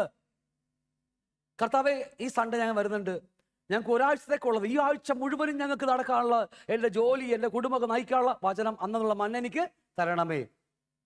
കിട്ടുമോ? വളിച്ച് ക്രിമീകരിച്ച് നാറി പുഴുത്ത് ആ മണമായിട്ട് ഭാര്യ വീട്ടിൽ ഒച്ച പ്രശ്നം ഉണ്ടാക്കും, ഭർത്താവ് പിന്നെ കലിപ്പാകും, അടി ഉറപ്പാവും, ബിസിനസ് തകർച്ചയൊക്കെ ഉണ്ടാവും. കാരണം വളിച്ചു കിടക്കുന്ന സാധനം അത്. ദിവസവും അന്നുള്ളത് പുതുമഞ്ഞ കഴിച്ചുകൊണ്ട് പോകുന്ന കുടുംബത്തിനകത്ത് എന്തുണ്ട്? നല്ല ഫ്രഷ് ചിക്കൻ്റെ മണം ഉണ്ടാവും, അല്ലേ? ഞാൻ പറഞ്ഞത് ഗ്രഹിച്ചോ നിങ്ങൾ? അപ്പൊ അതുകൊണ്ട് യഹോ വീട് പണിയാതിരുന്നാൽ പണിയുന്നവർ വൃഥാ കിടന്ന് അധ്വാനിച്ച് ഓടി നടന്ന് അവിടെയൊക്കെ ചെന്ന് വീർത്ത് കൊളിച്ച് കായിനെ പോലെയൊക്കെ നടക്കാൻ പറ്റും. നമുക്ക് ഫലമുണ്ടാകത്തില്ല. നമ്മൾ ചെയ്യേണ്ടത് യഹോവ പൂർത്തിയാക്കിയിൽ കൂടി ഞാൻ നിങ്ങൾ നടക്കുക. അതിന് അന്നുള്ള ആഹാരം എനിക്ക് തരണമേ, അല്ലേ? ഇന്ന് തരണമേ, അല്ലേ? രാജീവ് ഇപ്പൊ അല്ലെങ്കിൽ എന്താ പറയുക, December 31 കിട്ടുന്ന പ്രോമിസ് കാർഡിൽ ഇടുന്ന വചനമല്ല, പത്തമ്മേനെ കൊണ്ട് ചീട്ടെടുപ്പിക്കുന്ന. നിങ്ങൾക്ക് ഇപ്പൊ മനസ്സിലായോ? ഞാൻ പറയുമ്പോൾ നിങ്ങൾക്ക് എല്ലാവർക്കും എന്നോട് ദേഷ്യമാണ്, എല്ലാവർക്കും ദേഷ്യമാണ്. ഈ December 31 പ്രോമിസ് കാർഡ് എടുക്കുന്ന തെറ്റൊന്നുമില്ല. പക്ഷെ പ്രോമിസ് കാർഡ് തെറ്റ് വിഷയം ഒരു വാക്യം എടുത്തിട്ട് അതെന്റെ ഹൃദയത്തേക്ക് തരികയാണ്. ഞാൻ 12 മാസം അത് പിടിച്ചുകൊണ്ടിരിക്കുക. നിവൃത്തിയാകണമേ, നിവൃത്തിയാകണമേ കർത്താവ്, ഇരുന്ന് എന്നെ അല്ലെ പിടിച്ചു വെച്ച് പ്രാർത്ഥിച്ചുകൊണ്ടിരിക്കുക. നമ്മൾ അന്നുള്ള ആഹാരം നമുക്ക് കിട്ടത്തില്ല, ചോദിക്കത്തൂല നമ്മൾ. കർത്താവ് നമ്മുടെ ജീവിതം എങ്ങനെയാ പോകേണ്ടത്, നമ്മുടെ ക്രിസ്ത്യ ജീവിതം എങ്ങനെയാ പോകേണ്ടത്? അന്നുള്ള ആഹാരം. എത്രമാത്രം ഭയാനമാണെന്ന് നോക്കിയ. ഡിസംബർ 31 എവിടെന്നോ ജാതീയ സാമ്പ്രദായങ്ങൾ സഭക്കകത്ത് കൂടി വന്നു. തത്തമ്മനെ കൊണ്ട് ചീട്ടിടിപ്പിച്ചിട്ട് അല്ലേ, ചീട്ടിടിപ്പിച്ച് പണ്ട് ജാതകം നോക്കുന്ന പരിപാടിയാണ് നമ്മുടെ സഭക്കകത്ത് എല്ലായിടത്തും. എല്ലാ സഭക്കത്തും, ഭൂരിഭാഗ സഭക്കത്ത് ഇത് തന്നെയാ, പ്രോമിസ് കാർഡ് കൊടുത്ത്. ഇതല്ല ഞാൻ പറയുന്നത്, അന്നുള്ള ആഹാരം. ദേഷ്യം ഉണ്ടോ? ഉണ്ടെങ്കിൽ കുറച്ചൊക്കെ ഇരിക്കട്ടല്ലേ. ഗ്രഹിച്ചോ? ഇപ്പൊ മനസ്സിലായോ വചനത്തെ പ്രാർത്ഥന? അപ്പൊ അതുകൊണ്ട് ഈ യഹോവ വീട് പണിയാതിരുന്നാൽ പണിയുന്നവർ വൃഥ അധ്വാനിക്കുന്നു, യഹോവ പട്ടണം കാക്കാതിരുന്നാൽ കാവൽക്കാർ വൃഥ ജാഗരിക്കുന്നു. വെറും ചുമ്മാ കഷ്ടപ്പെടാൻ മാത്രമേ ഉണ്ടാവുള്ളൂ, നമുക്കൊന്നും നടക്കത്തില്ല. അപ്പോൾ ഞാൻ അതിൽ കടക്കുന്ന മുമ്പായിട്ട് ഒന്നിട്ട് കാര്യം പറയാം. അതിലേക്ക് എന്നിട്ട് വചനത്തിലേക്ക് കിടക്കാം. നമുക്ക് ഇന്ന് തുടങ്ങാൻ പറ്റത്തില്ല, എന്നാലും ജസ്റ്റ് തുടങ്ങി വെക്കാം നമുക്ക്. നോക്കി, രാവിലെ എഴുന്നേൽക്കുമ്പോൾ ഇന്ന് എൻ്റെ മുമ്പിൽ പിശാച് ഒരുക്കുന്ന തന്ത്രങ്ങളെ അറിയാൻ പറ്റുമോ? അത്രക്ക് വലിയ പുള്ളിക്കാരൊന്നും നമ്മൾ സാധാ വിശ്വാസി അല്ലേ. പിശാച് വഴിയിൽ ഒരുക്കുന്ന തന്ത്രങ്ങൾ, ഈ വഴി കൂടി പോകും, നിന്നെ അവൻ ട്രാപ്പിലാക്കും അല്ലേ, നിന്നെ മോഹിപ്പിച്ച് വശീകരിച്ച് വീഴ്ത്തുന്നൊക്കെ നമുക്കറിയാൻ കഴിയത്തില്ല. പോയി പെട്ട് വീണ് കിടന്ന് മെഴഞ്ഞു കഴിയുമ്പോൾ അറിയുന്ന പലപ്പോഴും നമുക്ക്. പക്ഷേ നിങ്ങളുടെ അപ്പൻ അറിയാം, നമ്മുടെ അപ്പൻ അറിയാം. എൻ്റെ മകൻ നടന്നു പോകുന്ന വഴിയിൽ എന്തൊക്കെ തന്ത്രമുണ്ടെന്നും അതിനെ ജയിക്കുവാനുള്ള ഭക്ഷണം അവന് ആവശ്യമാണെന്നും നമ്മൾ അതിനേക്കാൾ അപ്പുറമായി സ്വർഗത്തിലെ പിതാവിന് അറിയാൻ കഴിയും. ഗ്രഹിച്ചു ഞാൻ പറഞ്ഞത്? നമുക്ക് സങ്കീർത്തനം 90 സങ്കീർത്തനം അല്ലേ, 23 സങ്കീർത്തനമൊക്കെ വായിച്ച് യഹോവനെ ഇടുകയാണെന്നൊക്കെ പറഞ്ഞ് ടേപ്പ് റെക്കോർഡർ കത്തിച്ച് വെച്ചാൽ കാണും, വായിച്ചങ്ങ് വിട്ട് പരിപാടി കഴിഞ്ഞു പോയി നമ്മുടെ പരിപാടി. അവിടെ ഈ എന്താ പറയുക, ഈ ചെറിയ ബ്രെഡ് അല്ലാന്ന് ആവശ്യം. കാരണം പിശാച് ഒരുക്കി വെച്ചിരിക്കുക പല കാര്യങ്ങൾ അവിടെ, തന്ത്രങ്ങൾ വീഴ്ത്തുവാൻ. അവിടെ ഈ എന്താ പറയുക അല്ലെ, ചെറിയ ബിസ്ക്കറ്റ് കഴിച്ചുകൊണ്ട് പോയ പരിപാടി നടക്കൂ. അവന് മനസ്സിലായി അല്ലേ, ഇന്നത്തെ ജീവിതയാത്രയിൽ വരാൻ പോകുന്ന അനർത്ഥങ്ങളും പിശാച് ഒരുക്കി വെച്ചിരിക്കുന്ന കെണികളൊക്കെ അറിയുന്നവർ നമ്മേക്കാൾ അപ്പുറമായി നമ്മുടെ പിതാവിന് അറിയാമേ. അതുകൊണ്ട് ബിസ്ക്കറ്റല്ല, ചിലപ്പോൾ രാവിലെ ബിസ്ക്കറ്റ് തരത്തില്ല. ഒരു പണി, നീ ഇന്ന് ചിക്കൻ കഴിച്ചോടാ, കാരണം നിന്റെ വഴിയിൽ ഒരുപാടുണ്ട്. ഗ്രഹിച്ചോ? അപ്പൊ അതുകൊണ്ട് നമ്മൾ ഇത് സങ്കീർത്തനം 23 വേണ്ടെന്നല്ല ഞാൻ പറയുന്നത്. അതൊക്കെ ലഘുഭക്ഷണങ്ങളൊക്കെ മാറ്റിവെച്ച് ഡെയിലി കിട്ടുന്ന വചനങ്ങൾ കണ്ടിന്യൂസ് വായിച്ചുകൊണ്ടിരിക്കും. നമ്മളെ വായിച്ചുകൊണ്ടിരിക്കുമ്പോൾ നമുക്കത് ദൈവത്തിന്റെ ആത്മാവ് നമുക്ക് അന്നുള്ള ആവശ്യമായുള്ള മന്നകളൊക്കെ ദൈവം നമുക്ക് തരും. ഞാൻ കഴിഞ്ഞ ദിവസം ഒരു വാക്കിന് ഞാൻ ചേർത്തായിരുന്നു. നമ്മുടെ കുഞ്ഞുങ്ങൾക്ക് രാവിലെ സ്കൂളിൽ വിടുമ്പോൾ എല്ലാ ദിവസവും രാവിലെയൊക്കെ എന്താ പറയുക, ബിസ്ക്കറ്റും 10 മണിക്ക് അവൻ ചായ കുടിക്കാൻ എന്താ പറയുക, വെള്ളം സ്നാക്സ് കുടിക്കാൻ സമയമാകുമ്പോൾ, ടിഫിൻ കഴിക്കാൻ സമയമാകുമ്പോൾ ബിസ്ക്കറ്റോ രാവിലത്തെ 2 ഇഡ്ഡലിയോ അല്ലേ, 2 ഇച്ചിരി എന്താ പറയുക എന്തെങ്കിലും ഇത്തിരി വെള്ളക്കുപ്പിയൊക്കെ ഒഴിച്ചാൽ കൊടുക്കത്തുള്ളൂ. പക്ഷേ അന്ന് സ്പോർട്സ് ഡേ അവന്, എൻ്റെ മോനെ അല്ലെങ്കിൽ എൻ്റെ മോൾക്ക് അന്ന് സ്പോർട്സ് ഡേയാ. അവൻ 500 മീറ്റർ അല്ലെ 1000 മീറ്റർ റിലേയിൽ അവൻ്റെ മോനുണ്ട്. അന്ന് ഈ 2 ഇഡ്ഡലി കഴിച്ചുകൊണ്ട് ഓടിയ 10 മിനിറ്റ് കഴിയുമ്പോൾ അല്ലേ, അന്ന് അവൻ എന്ത് ഭക്ഷണം വേണം? ഇരട്ടിയാ. അമ്മമാർക്ക് അറിയാതെ, നിങ്ങൾ മിണ്ടുന്നില്ലല്ലോ. നമ്മളെ കൊടുത്തല്ലേ, മക്കൾ കൊടുത്തല്ലേ. കാരണം അന്ന് സ്പോർട്സ് ഡേ ആണെന്നും എൻ്റെ മകന് കട്ടി ആഹാരം വേണമെന്ന് അറിയുന്ന മാതാപിതാക്കൾ അവര് കൊടുത്തഴക്കും. ഹല്ലേലൂയ. പണ്ട് പന്തളിക്കാൻ എൻ്റെ മോന് സ്കൂളിൽ പന്തളിക്കാനൊക്കെ പോകുമ്പോണ്ടല്ലോ, ഈ കുപ്പിയിൽ എന്ത് ജ്യൂസാണ്, മറ്റേ ഒരു വെള്ളം ഒരു മഞ്ഞപ്പൊടിയൊക്കെ ഇട്ട് കലക്കിയിട്ട് അല്ലേ, രസ്നയൊക്കെ കലക്കിയിട്ട് അത് കളിയുണ്ട്, സ്കൂളിൽ കളിയുണ്ട്, കലക്കിയിട്ട് ഫ്രീസറിൽ വെച്ച് തണുപ്പിച്ചിട്ട് കൊടുത്തു വിടും. കാരണം 11 മണിയാകുമ്പോൾ അത് കറക്റ്റായിട്ട് ആ ഐസ് മാറി നല്ല തണുപ്പായിരിക്കും. കാരണം അറിയാമോ, സ്പോർട്സ് ഡേയാ, ഒരുപാട് ഓട്ടോ ചാട്ടോ ഒക്കെ ഉള്ളതാ. അതിനാവശ്യമായ മന്ന ആവശ്യമാണെന്ന് അറിയുന്ന മാതാപിതാക്കൾ കൊടുക്കുമെങ്കിൽ, ഈ പാപികളായ മാതാപിതാക്കൾ ഇങ്ങനെ ചെയ്യുന്നുവെങ്കിൽ സ്വർഗത്തെ ദൈവം എത്രമാത്രമെന്നേ. അതുകൊണ്ട് നമ്മൾ തുടങ്ങാൻ പോകുന്ന വിഷയം, നമ്മുടെ അകത്തെ മനുഷ്യൻ എന്താവശ്യമെന്ന് അറിയാമോ? മന്ന ആവശ്യമാണ്, അന്നുള്ള ആഹാരം. പഴയ നമ്മൾ ശീലിച്ചു പോയത് ഇങ്ങനെയാ, ഒരു മാസത്തേക്കുള്ളത്. അതുകൊണ്ട് എല്ലാ ഞായറാഴ്ച വരുമ്പോൾ ഫാസ്റ്റേ ഈ അല്ലേ നല്ല ഞങ്ങൾക്ക് ഒരാഴ്ച ഞങ്ങളുടെ കാര്യങ്ങളൊക്കെ നടന്നു പോകണം, അതിനുള്ള വചനം തന്നാൽ മതി. ഞാൻ ഇഷ്ടംപോലെ കേട്ടിട്ടുണ്ട് അല്ലേ, ഞങ്ങൾക്ക് ഒരാഴ്ച കാര്യങ്ങളൊക്കെ നടന്നു പോകണം, അതിനുള്ള മതി എന്ന് പറഞ്ഞ ഒരു പരിപാടിയല്ലേ ഇത്. അന്നുള്ള ആഹാരം കഴിച്ച് നമ്മൾ ബലപ്പെട്ടു പോകുകയാണ്. ഹല്ലേലൂയ. അത്രയ്ക്ക് ഞാൻ പറഞ്ഞ് മനസ്സിലാവുന്നുണ്ട്. അതുകൊണ്ട് നമ്മുടെ ക്രിസ്ത്യ ജീവിതത്തിൽ വളരെ വളരെ ഇമ്പോർട്ടൻ്റ് വിഷയമാണ് നമ്മുടെ അകത്യ മനുഷ്യരുടെ വളർച്ചയ്ക്ക് വേണ്ടി. ഒരു വിഷയം കൂടി ഞാൻ പറഞ്ഞിട്ട് ഞാൻ കടന്നു വരാം. ഒന്നാമത്തെ കാര്യം, നമ്മുടെ ദേഹി മലിനപ്പെട്ട് കിടക്കുക. അങ്ങനെയല്ലേ? ഉറപ്പാണോ? കുശുമ്പ്, കുന്നായ്മ, വെറിക്കൂത്ത്, എല്ലാ മോഹങ്ങളും അകത്ത് കിടക്കുക. ഈ പാപത്തിൽ വീണ പഴയ മനുഷ്യന്റെ ഹൃദയം ഇവിടെ തന്നെയുണ്ട്. അതിനകത്ത് ആ കുഞ്ഞു ഹൃദയം വന്നേക്കണത് അല്ലേ? ആണോ ഇല്ലയോ?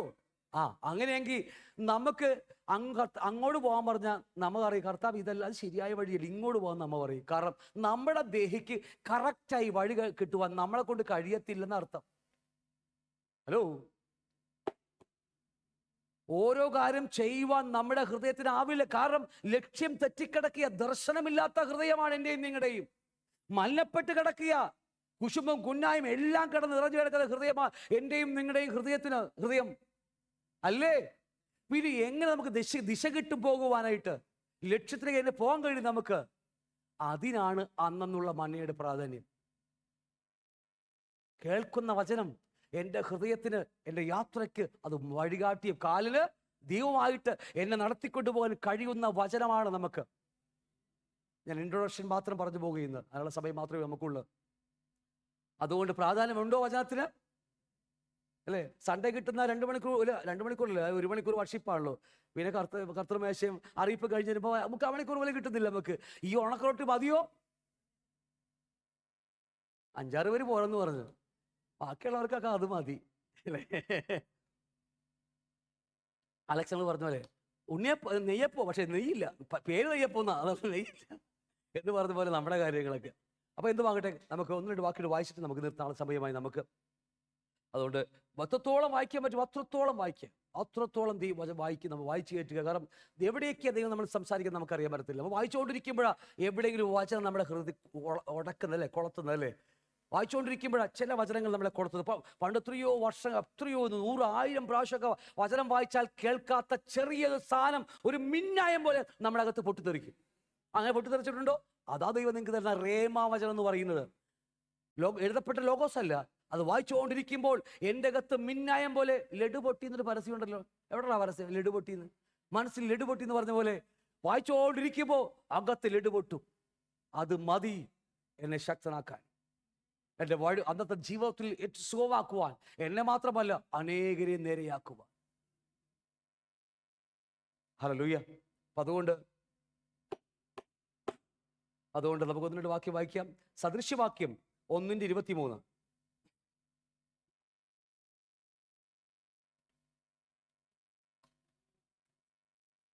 വായിച്ചു. അത് സെയിം വാക്യം തന്നെയല്ലേ? സദൃശ്യവാക്യം 1:23. എൻ്റെ ശാസനയ്ക്ക് തിരിഞ്ഞുകൊള്ളുവീൻ, ഞാൻ എൻ്റെ മനസ്സ് നിങ്ങൾക്ക് പൊഴിച്ചു തരും, എൻ്റെ വചനങ്ങൾ നിങ്ങളെ അറിയിക്കും. കാരണം എല്ലാവർക്കും കിട്ടുന്ന കാര്യമല്ലത്. ഈ മത്തായിലല്ലേ, മത്തായി 13-ാം അധ്യായത്തിലല്ലേ പറയുന്നത്, ഞാൻ എൻ്റെ വചനങ്ങളെ അല്ലേ ഉപമകളിലൂടെ ഞാൻ വചനം പ്രസ്താവിക്കുന്നു. സത്യത്തിൽ എന്തിനാ യേശു ഉപമകളിലൂടെ സംസാരിച്ചത്? ഉപമകളിലൂടെ ഞാൻ വചനം സംസാരിക്കുമെന്ന് പറഞ്ഞില്ലേ? എന്തിനാ കർത്താവ് ഭൂമിയിൽ വന്നിട്ട് ഉപമകളിലൂടെ സംസാരിച്ചത്?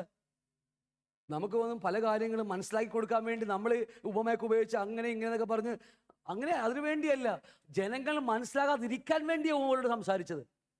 പണ്ട് പഠിച്ചത് ഓർത്താൽ മതി അല്ലേ? നമ്മൾ ഉപമകളോട് സംസാരിക്കുന്നത് മനസ്സിലാകാൻ വേണ്ടിയാ, കൂടുതൽ മനസ്സിലാകാൻ വേണ്ടിയാ. പക്ഷെ യേശു സംസാരിച്ചത് കേൾക്കുന്നവർ മനസ്സിലാകാതിരിക്കാൻ വേണ്ടിയാ. പക്ഷേ രാത്രിയാകുമ്പോൾ ശിഷ്യന്മാരടുക്ക വരും, ഗുരു നീ രാവിലെ പറഞ്ഞത് എന്ത് സാധനമാണെന്ന് ചോദിക്കും. അപ്പോ അങ്ങ് ഇരുന്നി അല്ലേ, കൈ പിടിച്ച് വരച്ച് കാണിച്ചു കൊടുക്കും, ഇത് ആ സംഭവം എന്ന്. അപ്പോ അതുകൊണ്ട് പന്നികളുടെ മുമ്പിൽ ഞാൻ വചനത്തെ മുത്തുകളെ ഇട്ടുകൊടുക്കത്തില്ല. ഗുപ്തനിധി എന്ന പോലെ തിരയുന്നവർക്കേ വചനം കൊടുക്കത്തുള്ളൂ. ഞാൻ പറഞ്ഞ മനസ്സിലാവുന്നുണ്ടോ അല്ലെ?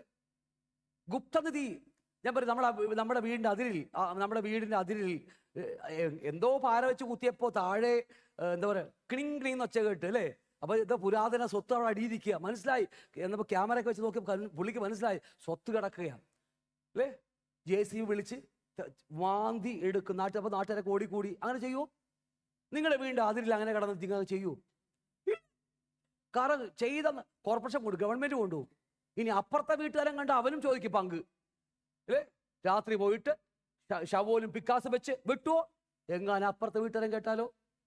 ചിരട്ട വെച്ച് മാറ്റി കൃത് വെച്ചേക്ക് അവനങ്ങ് കേട്ടാലോ പകുതി അവൻ കൊണ്ടുപോകും. പുരാതന സ്വത്താണേ അല്ലേ. എന്തെന്നറിയാമോ? പറ്റുമെങ്കിൽ നഖം വെച്ച് മാന്തി മാന്തി മാന്തി അവൻ എടുക്കുക, കൊടുക്കത്തില്ല ആർക്കും അല്ലേ. അതുപോലെ ഗുപ്തനിധി എന്ന പോലെ തിരയുന്നവർക്കേ ആ സ്വർഗത്തിലെ മനദൈവം കൊടുക്കത്തുള്ളൂ. ഹല്ലേലൂയ. എല്ലാവർക്കും അല്ല.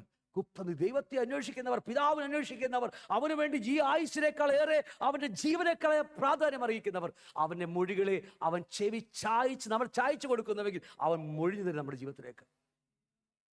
നിങ്ങളൊക്കെ കേൾക്കുന്ന ആൾക്കാരെ എനിക്കറിയാം.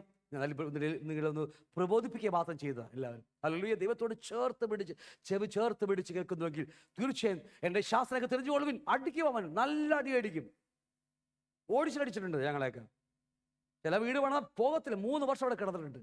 അവസാനം വലിക്ക് എൻ്റെ പെണ്ണോ എന്നൊക്കെ പറഞ്ഞ് വലിച്ചു കഴിയുമ്പോൾ കർത്താവ് പറയും ശരി എന്നിരിക്കട്ടെ എന്നൊക്കെ പറയും. നല്ല അടിയാ, അച്ചാലം പിച്ചാലോട്ട് അടിച്ചിട്ടുണ്ട് ഞങ്ങളെയൊക്കെ.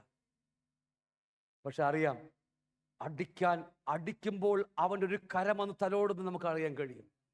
ഒരു സ്ഥലം അടി കിട്ടുമ്പോൾ അറിയാം അവൻ നമ്മളെ സ്നേഹിക്കാൻ തുടങ്ങി. ഞാൻ അടി കിട്ടിയിട്ടില്ല എന്നെങ്കിൽ നിങ്ങൾ പറഞ്ഞാൽ മതി.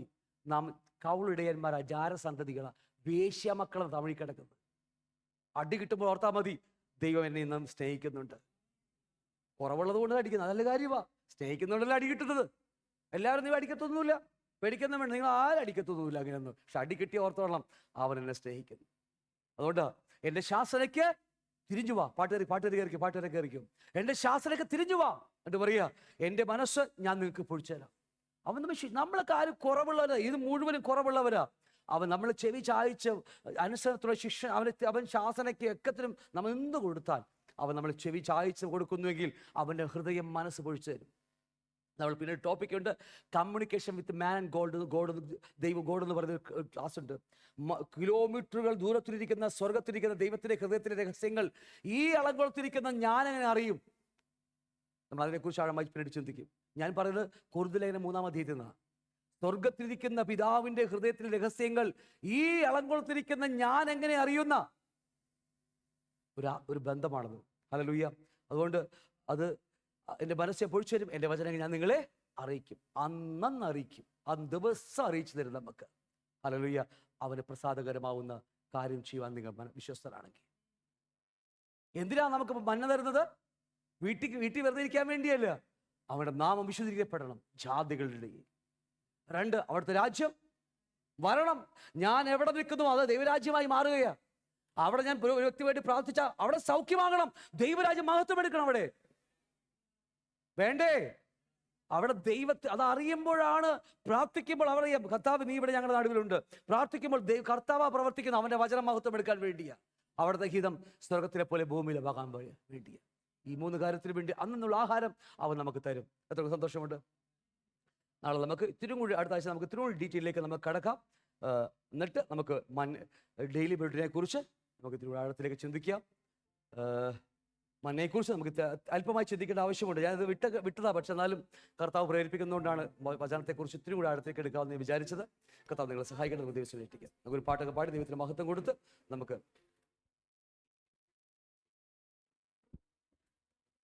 നമുക്കൊരു പാട്ട് പാടി ദൈവത്തിന് മഹത്വം കൊടുക്കാം. ഉത്തരാമരുശലേമിൽ എന്തൊരു കാലം ഓർക്കുമ്പോൾ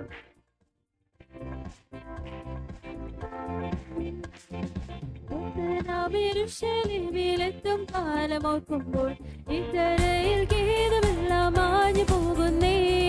പുത്തനാമേരുശലേമിലെത്തും കാലമോർക്കുമ്പോൾ ഇത്തരയിൽ ഗീതമെല്ലാം മാഞ്ഞു പോകുന്നേ. കശാത പട്ടിണി ഇല്ലാത്ത നാട്ടിൽ നാം കർത്താവൊരുക്കുന്ന സന്തോഷ വീട്ടിൽ നാം തേജസ്സേറും മോഹന കിരീടങ്ങൾ ധരിച്ചു നാം രാജരാജ യേശുവോടു കൂടെ വാഴുമേ. തേജസ്സേറും മോഹന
പരിശുദ്ധ പാതയിൽ നടന്നു വന്ന ശുദ്ധന്മാർ, ഒരു വിശുദ്ധ ജീവൻ, ഒരു വേർപാടിന്റെ ജീവിതത്തിൽ നടന്നു വന്ന വിശുദ്ധന്മാർ, ശുദ്ധ പാതയിൽ നടന്നു വന്ന ശുദ്ധന്മാർ, വീണ്ടെടുക്കപ്പെട്ട സർവ്വദൈവമക്കളും ഉല്ലാസഘോഷമായി സിയോനിൽ വന്നിടും. ദുഃഖം നെടുവീർപ്പും സർവ്വവും സ്വർഗീയ സിയോൻ നമ്മുടെ പിതാവിന്റെ ഭവനം, നമ്മുടെ ഭവനമാണ്. വന്നിടും. ദുഃഖം നെടുവീർപ്പും സർവ്വവും നിത്യ നിത്യ സന്തോഷം ശിരസിൽ വഹിച്ചവർ, നിത്യതയ്ക്കുള്ളിൽ മറയും തീരും കാലവും. നിത്യ നിത്യ സന്തോഷം ശിരസിൽ വഹിച്ചവർ, നിത്യതയ്ക്കുള്ളിൽ മറയും തീരും കാലവും. പുത്തനാം യെരൂശലേമിലെത്തും കാലം ഓർക്കുമ്പോൾ ഇത്തരയിൽ ഖേദമെല്ലാം മാഞ്ഞു പോകുന്നേ. പുത്തനാം യെരൂശലേമിലെത്തും കാലം ഓർക്കുമ്പോൾ ഇത്തരയിൽ ഖേദമെല്ലാം മാഞ്ഞു പോകുന്നേ. കഷ്ടത പട്ടിണി ഇല്ലാത്ത നാട്ടിൽ നാം കർത്താവൊരുക്കുന്ന സന്തോഷ വീട്ടിൽ നാം. കഷ്ടത പട്ടിണി ഇല്ലാത്ത നാട്ടിൽ നാം കർത്താവൊരുക്കുന്ന സന്തോഷ വീട്ടിൽ നാം.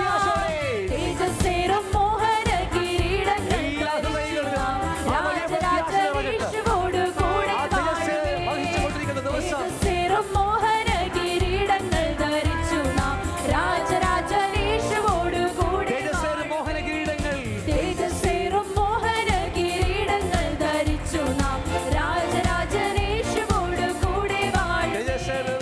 തേജസ്സേറും മോഹന കിരീടങ്ങൾ ധരിച്ചു നാം രാജരാജനീശുവോട് കൂടെ വാഴുമേ.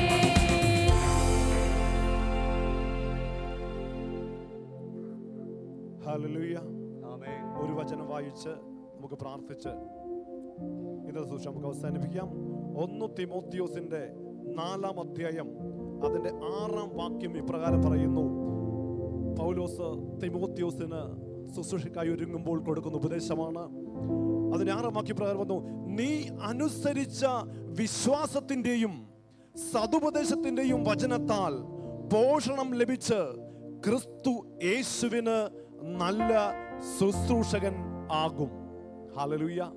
ഇത് ദൈവദാസനിലൂടെ നമ്മളോട് കേട്ടത് നല്ല പോഷണം ലഭിച്ച്, കർത്താവിൽ നിന്നും നല്ല പോഷണം ലഭിച്ച് നമ്മുടെ അകത്തെ മനുഷ്യൻ ശക്തിയോടെ ബലപ്പെടുവാനാണ്.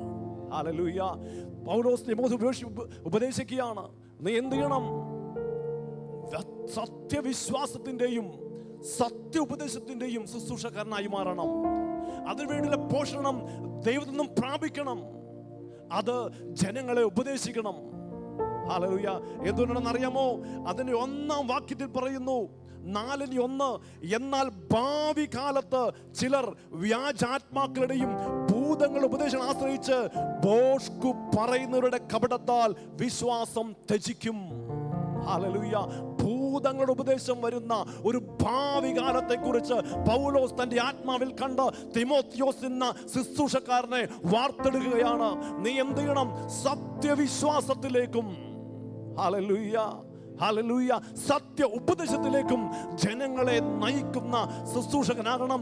അതിനുവേണ്ടി ദൈവത്തിൽ നിന്നും നല്ല പോഷണം ലഭിച്ച് നല്ലൊരു ശുശ്രൂഷക്കായി മാറണം. ഹല്ലേലൂയ. പ്രിയപ്പെട്ടവരെ, ഇന്ന് ഇവിടെ ഇരിക്കുന്ന കൂടിയിരുന്ന എല്ലാവരും ദൈവത്തിന്റെ ശുശ്രൂഷന്മാരാണ്. കർത്താവിനോട് ഇറങ്ങി പുറപ്പെടുന്നവരാണ്. ഹല്ലേലൂയ.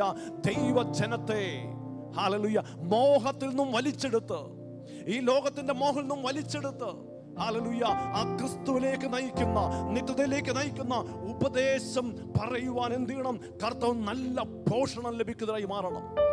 ദിവനം പ്രതി പരിശുദ്ധാത്മാവിന്റെ സ്വരം കേൾക്കുന്നതായിട്ട് മാറണം.